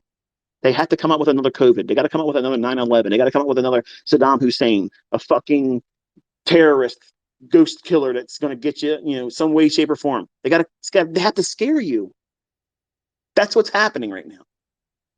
And people are people. And large corporations have fund managers, which are people. And we're all seeing the same Mickey Mouse shit. A lot of risk. Does it make sense for these institutional firms that take other people's money and place it in risk? Does it make sense for them to just go in there and do dogpile on any old thing right now? No. There's a lot of cash reserves on the sideline right now. They're not comfortable with taking risk. They're telling clients, we have to sit still for a little bit. We're waiting for new developments. That's what's going on, folks. That's why the market's stagnant. That's why the market's doing what it's doing. Big money ain't moving right now. But when big money starts keying into the marketplace or coming out of it, then we have our dance. Then it becomes easy trading again. But you, me, anybody else out there saying otherwise can't change that. So you have to exercise patience. You just got to relax and settle down. Just sit still. This won't be the last time you have to do that in your career. There'll be other future things that cause reason for us to sit still and try not to be so aggressive. You got to be a little bit more passive as a trader right now. Contrast what you saw me in years before, where I could go into a marketplace and buy, sell, up, down, all over the place. Just about every single intraday swing, I'm in it. Recording it, doing executions, the whole business. Is that the climate we're in right now? No. Nope. So if I'm taking the time to tell you that, don't be selective in your hearing and think, well, that's just for him. Because this other guy who said this and that, this other guy out there saying that bullshit ain't fucking telling you what's going to happen before it happens to the tick. He's not telling you what's going to happen, okay? He's cherry picking this, that, and the other thing that makes sense after it's happened. I'm telling you before it happens. I'm showing you what to look at, where it's going to form, how it's going to behave, and I want you to understand that that is important. When we come out of this funk, I don't know when, and the markets loosen up and we start having bigger price swings on the daily chart, we're still in a range, folks. On the daily chart, we're not changing any major higher time frame profiles. We're still consolidating. And that's boring to many of you action hounds that you just want to get in there and get these big wild price runs. They'll come, but you got to wait. That's the infancy, that factor of inexperience that many of you young 20-year-olds that think you know everything right now, even if you're making lots of money with my stuff or other people's stuff, you don't know shit. You ain't been around long enough.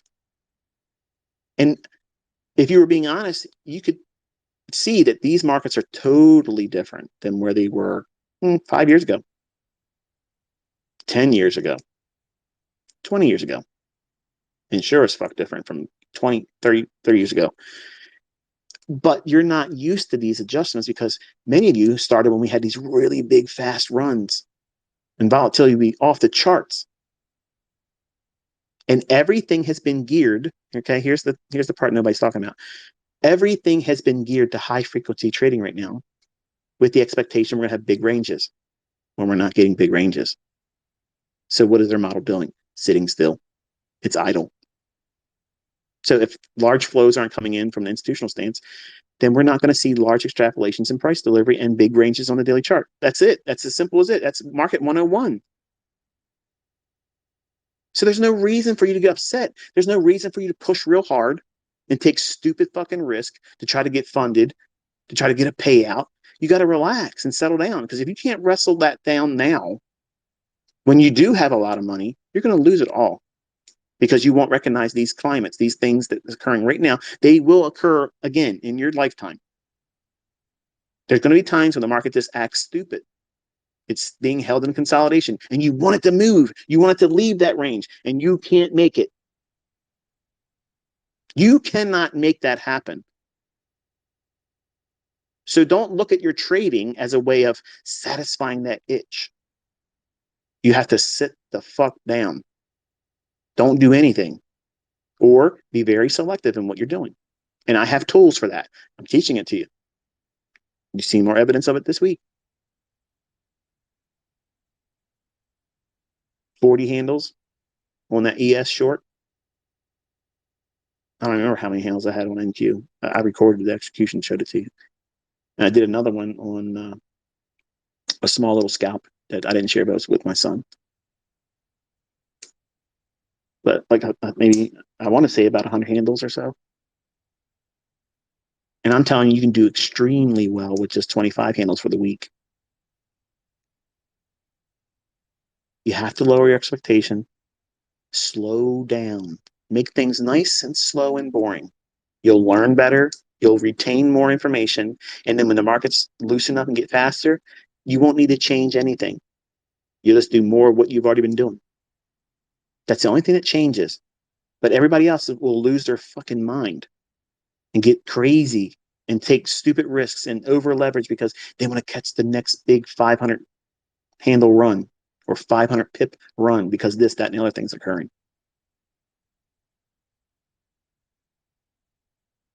That's what 30 years does for you. I didn't think this way when I first started. I didn't think this way in my first 6 years. That's one of the defining hallmarks to why it took me 6 years to get to where I am, because I didn't have a mature mindset about it. I just thought it was go, go, go. Button push, button push, button push. I wasn't afraid of shit. I would get in there, boom, boom, boom, boom. I got 81 ways to get into a motherfucking market. And guess what? Entry metals and entry techniques is not a deficit for me. I can find a way to get in. I will get in there. If it's a move, I have something that will get me in there. And there isn't a lot of moves forming right now. But the things that do form, you have a skill set that's being taught to you on a conceptual basis that allows you to engage it. It might not be your model of choice. It's okay. It's good for you to learn. And over time, you will get this experience. You will get this understanding about yourself and how to control yourself, which is paramount. Not enough said about that in the market. Not enough said and taught by educators about that. It's okay to not do something. I don't know why this stigma has been placed on, oh, well, this person's waiting, I've taken this trade, this trade. Yeah, the fucking trades you're taking are high risk and you just got lucky. I'm aware that I was doing a lot of that when I first started. It was painful to admit that to myself. Because then when I was 20 some years old, I thought I knew everything. And based on what I know now, night and day, like not even pre-K level understanding compared to today. But at the time, shit, I thought I knew everything. And that's what happens to you and these other educators that are just now finding themselves. You have to listen to people that's been around for a while. That's one of the best things you can do and best piece of advice. If someone's brand new, whether they make a lot of money or not, unless they have learned from someone that has done it for a long time and they stick to the rules that long timer has put forth and his tried and true method, chances are you're probably learning from a one-hit wonder. And I mean that with all due respect. I'm not trying to shit on anybody or say, what you have done for yourself or what you've done with your little communities or whatever isn't noteworthy. I'm just being honest. Because there was a time in my life as a young man, I thought I had it all figured out and I didn't.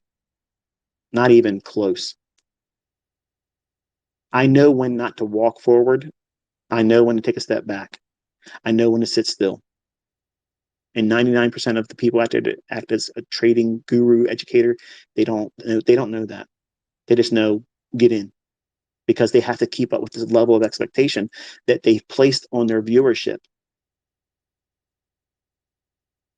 I don't have to give you a setup every single day. When I talk, it matters. When I'm pointing to something, it's significant. And I'm comfortable with being still, even when you're all expecting me to do more. Are you comfortable? I guarantee you, you're all itching. Like, what the hell's going on? Why is this guy not talking? Why is he not tweeting? Something's going on. Something this and something that.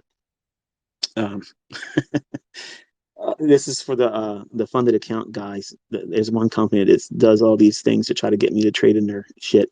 You're never going to see me trade any of your funded account bullshit, okay? Because you're not going to copy anything. I will never allow you to copy anything, okay? If I want to give to a charity, I'll give to charity. I don't need you to do it. If you want to do a charity, give your own fucking money that you made from other people to a charity. There you go. Me making money with a $200,000 account and you give it away to charity where you get the benefit of the tax write-off, you get all the credit, but you copy my fucking trades too. And look, there's no upside for that. Okay. People that learn from me, they know I can do this. They're doing it. I don't need to rep your company for doing that. And you benefit. It's all you benefiting for it. I'm not stupid. And anybody that has a brain can see this shit. So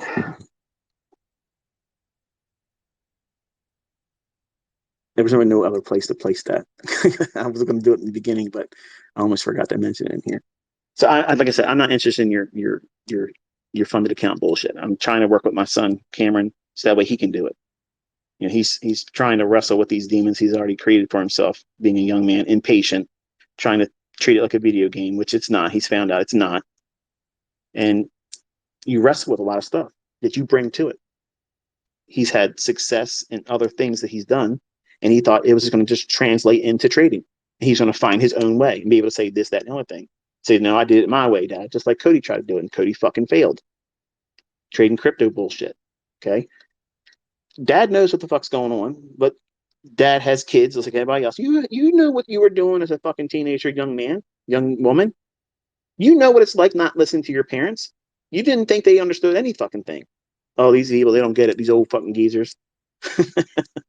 Believe me, he's eating crow right now. He doesn't like it, but it's okay. It's good for him. It's good fucking medicine. It just means it's going to be harder for him to learn to get through that stuff, which is why I teach the way I do. You don't have to have that scar tissue to learn this. You don't have to. But some of you just simply want to go around and share scars and say, this is what I had to put myself through, and I learned from this and that and the other thing, like it's a badge of honor. Like, I wish I didn't have all that stuff. I wish I could come out and say, I never did any of that dumb shit. I learned the right way, and it's kept myself from learning to, to, to, to do it correctly. Hold on one second.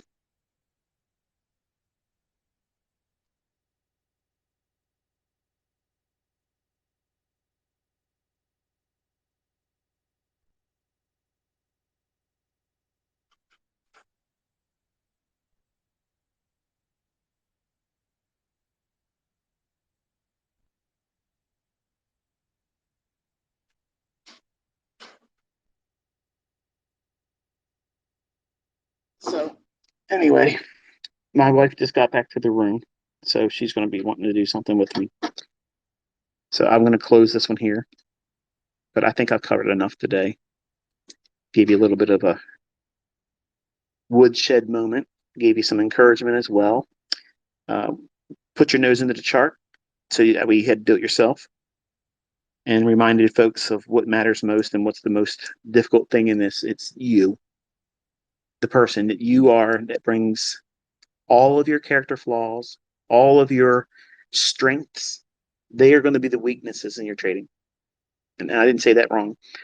All of your strengths, the thing that you feel are the very strength that you are as an individual, that's the very thing that trading will whip your ass with.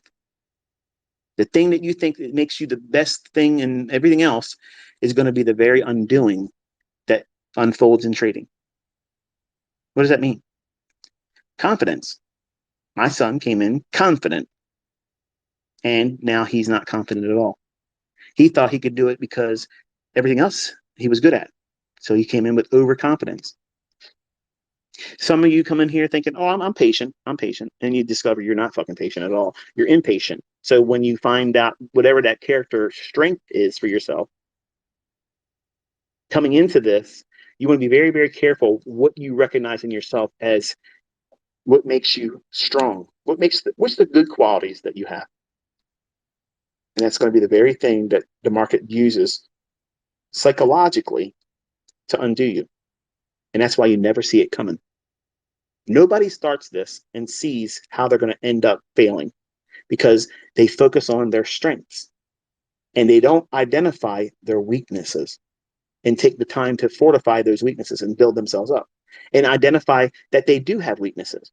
The people that come in narcissistically thinking they have everything, demigods, I'm a demigod. What the hell? They're the worst because they have so many character flaws that they will wreck themselves constantly.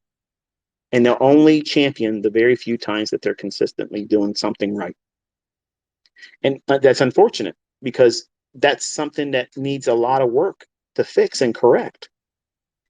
And certain personalities aren't willing to do that. They aren't willing to identify that they have weaknesses. And in trading, you have to identify what they are. Otherwise, if you don't, you'll ignore the weaknesses and have too much confidence in what you believe is your strength. And those strengths will be your undoing.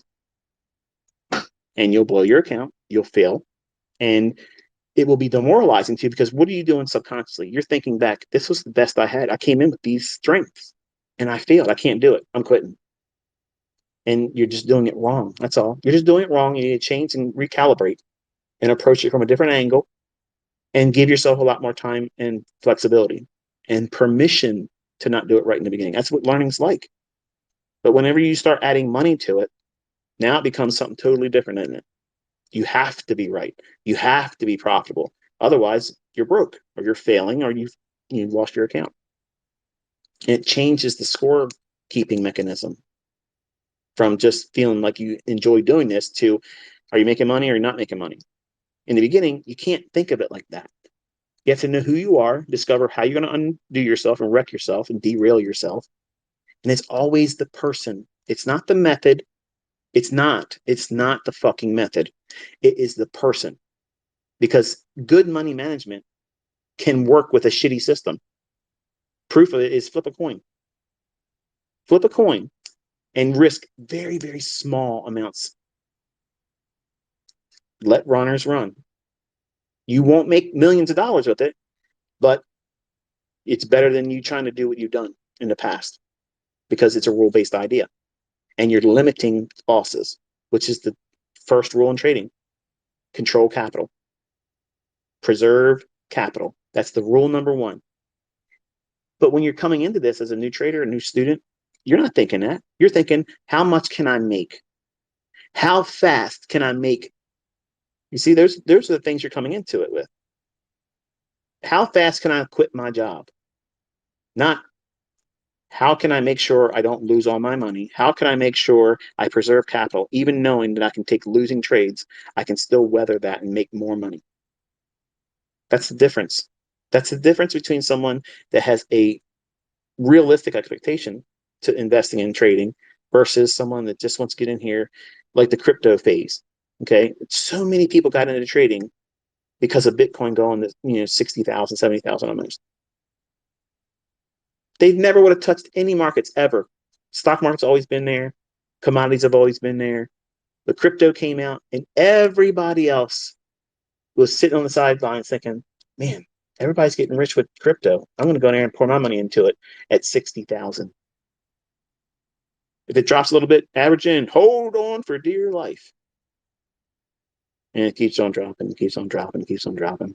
And now they're demoralized. And they're thinking, oh, nobody makes money trading.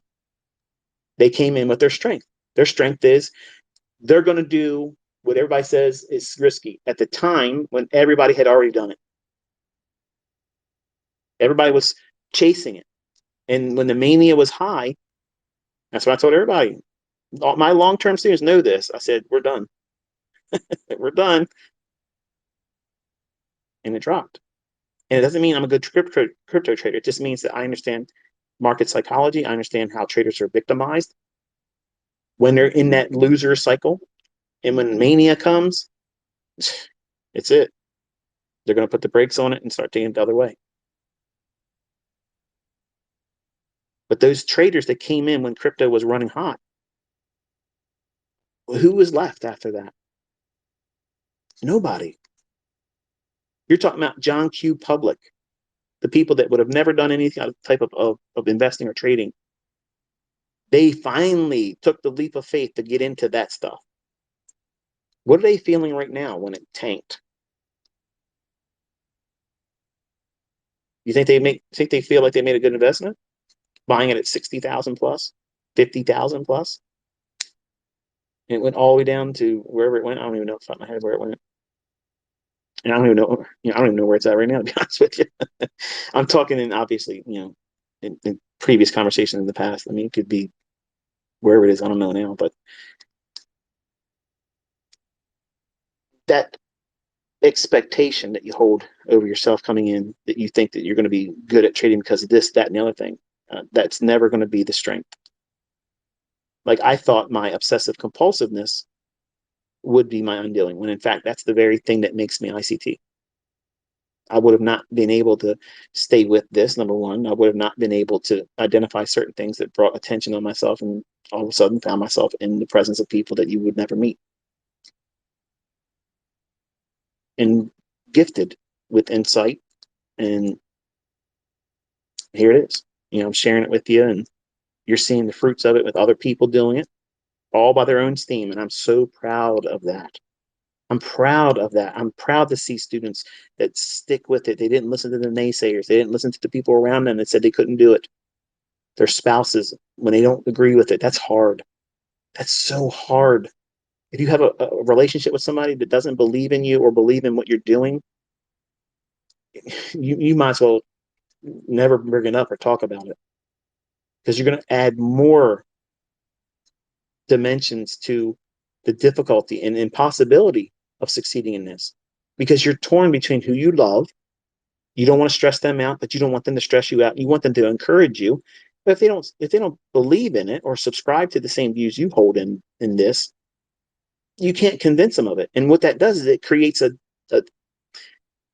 insatiable desire to prove that there's no reason for them not to trust you. So you take on what? Bigger risks.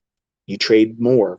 You do reckless bullshit to try to run up the account, just anything. Don't think I'm fucking talking the truth. Think about the last time you got in an argument. You want to be able to show her. You want to be able to show him. So that way you can ease their minds and their doubts. And that way maybe you can convince them into encouraging you. I got news for you. If they aren't encouraging you then, they're not going to encourage you later. So stop looking for outward affirmance. You can't base your success or willingness to stick with this on the premise that other people support what you're doing.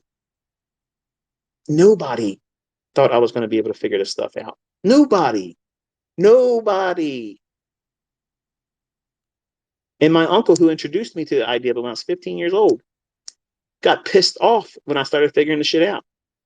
You would think that, man, he'd be like, wow, this is really great. Continue what you're doing. No, never fucking, not one time did he do that. Not one fucking time. He sat in my passenger seat of my fucking Corvette telling me in bawling tears saying that I don't understand why I couldn't get this. I did it before you and I'm jealous.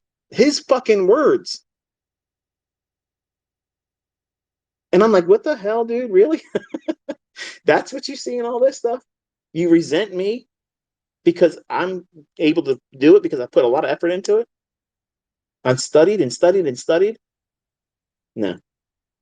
So stop looking at other people for validation. Stop looking at other people to encourage you. If you need other people to encourage you, you are not fucking passionate about this, and you have to be in love with it. You have to love this shit. You have to live this shit. Because if you can't do that, you aren't going to make it. Because losing trades will come. Drawdown periods will come. Times when the market gets tough and you can't find your way in it, it's going to happen.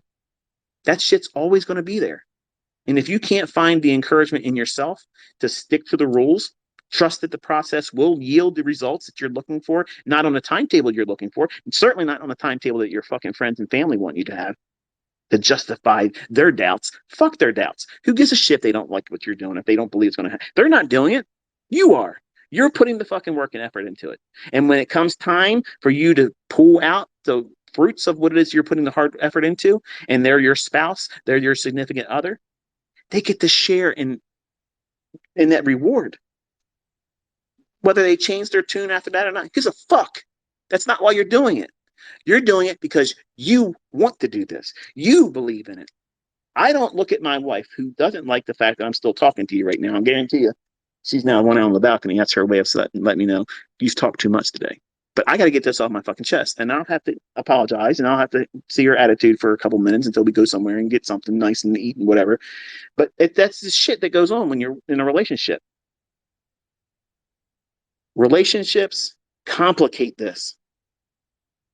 It is so hard to balance not only your fucking self in this, but if you have a spouse or a significant other, or if your partner is not on the same page with you with this shit, don't talk about it.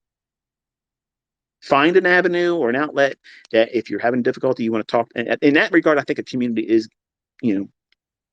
warranted, or it's beneficial. Like that guy, his Twitter handle is ICT Concepts. He's got a nice group of people. They all come together, and they usually come together after I do one of these Twitter spaces, and they kind of like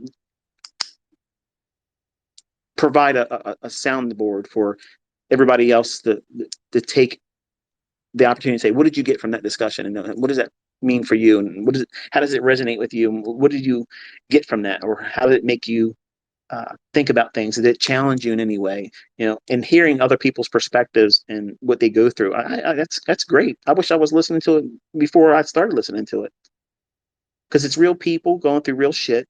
And sometimes it's not the good stuff. Sometimes it's them going through hardships, and they just need to be encouraged because they're not getting the encouragement with the people they have around them. Their loved ones. I'm doing the quotes in the air with my fingers right now. Remember, that should be a strength, right? Your loved one, your spouse should support you in this. They should be behind you 110%. Honey, go get them, Tiger. You're not going to get that shit. Not most of the time. If you have it, you are a unicorn, and be appreciative of that. Be thankful. Take the time out when I'm done with this and say, you know what? I want to let you know that I really appreciate you supporting me in this, because it's very hard. And it's very hard for me to manage everything that needs to go along with finding success in this. And I can't imagine how hard it would be if you weren't behind me. You need to take the time and give that the acknowledgement to that person if it's happening. It's probably not. But if it is happening for you, you're a very lucky person. You're very blessed to have that. Because 90% of the time, you're going to find that every one of us is coming through the same fucking shit the same way. Through the trenches, out of the fucking gutters, okay? We got to pull ourselves out of nobody supporting us, nobody encouraging us, no one saying, keep going. I didn't have it. I did not have it. And it was Many times I thought about saying, fuck this. I can't overcome myself. I keep fucking up this stuff. I'm getting in the way. I keep bringing this into the equation. I'm trying to prove myself to this girl, to this woman, my ex-wife, my new girlfriend, my future wife, my this, my children, all that kind of shit. And that stuff, everybody wrestles with it. Everybody wrestles with it. Mark Douglas doesn't talk about it. This is the real shit, the rubber meets the road stuff, brass tacks. And it's uncomfortable. But when you hear other people talk about it, it's therapy. Because it feels like you aren't broken. It feels like there's not a problem with you. It's you being a human being, trying to do something extremely technical, extremely complicated, and you're trying to wrestle with human reasoning in something that has no human reasoning behind it. It's all algorithmic. And that's why you have to take the elements of humanism out of it and think about how people can lose money and how someone else can get their seat on the bus. Because that's what this is all about. That's all this business is. It's about taking from those who can have it taken from them and then profiting from that. That's how this business works. That's how this industry runs. And there's no way around it. It's packaged and marketed in a way where the average person can invest and build a good future for themselves. And very few find that. Very few find that. So what's the repeating success story? The small elite do all the good stuff. They make money. They live on, high on the hog. And the average person finds failure, frustration, and they run away saying nobody can do it. And yet there's new suckers that come into the industry all the time. Every single day there's new people coming out and finding a reason to get in here and speculate. And social media keeps that rotating door turning. But if you're stuck in that rotating revolving door and you haven't found your place yet, hopefully this conversation kind of like sparks that you have to look internally. Because you can't look at your spouse, you can't look at your wife. Like, I don't look at my wife to encourage me with this. Like, I can't rely on that. She's not going to see it the way I see it. My children aren't going to see it the way I see it or want them to see it. If my parents understood, what it is I do, they wouldn't understand it. They don't have a capacity to understand what it is that we do. My mother's got a sixth grade mentality. She dropped out of school in sixth grade back, when I was, in her stomach, basically. She said, "That's it. I'm not going to finish school." My father's living out the rest of his existence in Jessup, Maryland, living two consecutive life sentences plus 20 years and plus whatever time he's got. We're trying to escape from the Maryland Penitentiary in 1983 or 84. They don't have the capacity to understand what we're doing or what it is that I do and what I'm able to teach and share with you all. So I don't look out externally for other people to encourage me except for you, the student. And I tell you things like, don't share your trade results with me because, like the movie Fight Club, the first rule of Fight Club, we don't talk about Fight Club. Because for me to feel confident that I can share with you, that I can be open with you, is that you're not going to give me things to overcomplicate my frame of mind. When I'm sharing things and I see what I see in the chart, at the time I share them, I'm not thinking about Tom, Dick, and Harry in this collection or community of people that's going to take the information and do something reckless with it. I'm thinking about the student that sees me as someone that's taking my time, taking my energy and my resources and making them available to you free of charge, talking to you in a medium where I'm not monetizing shit. This is all free. I'm on vacation right now. My wife's looking at me like, what the fuck are you doing? She just said, I'm leaving. I want to see you succeed.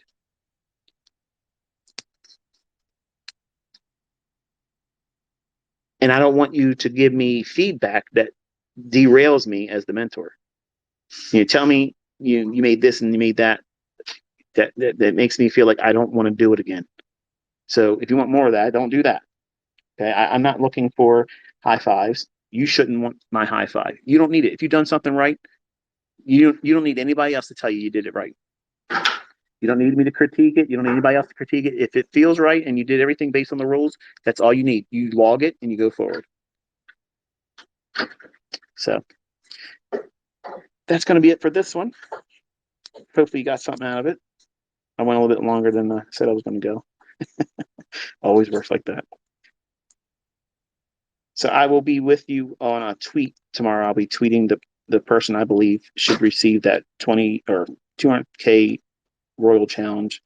If I'm not mistaken, I believe I had the highest views on that. I can't remember the company. I apologize. But my choice will be made at 5 p.m. tomorrow on Twitter. I will tweet the company that sent out that, I think it's the Funded Trader or something like that. The Funded Trader or Funded Trader.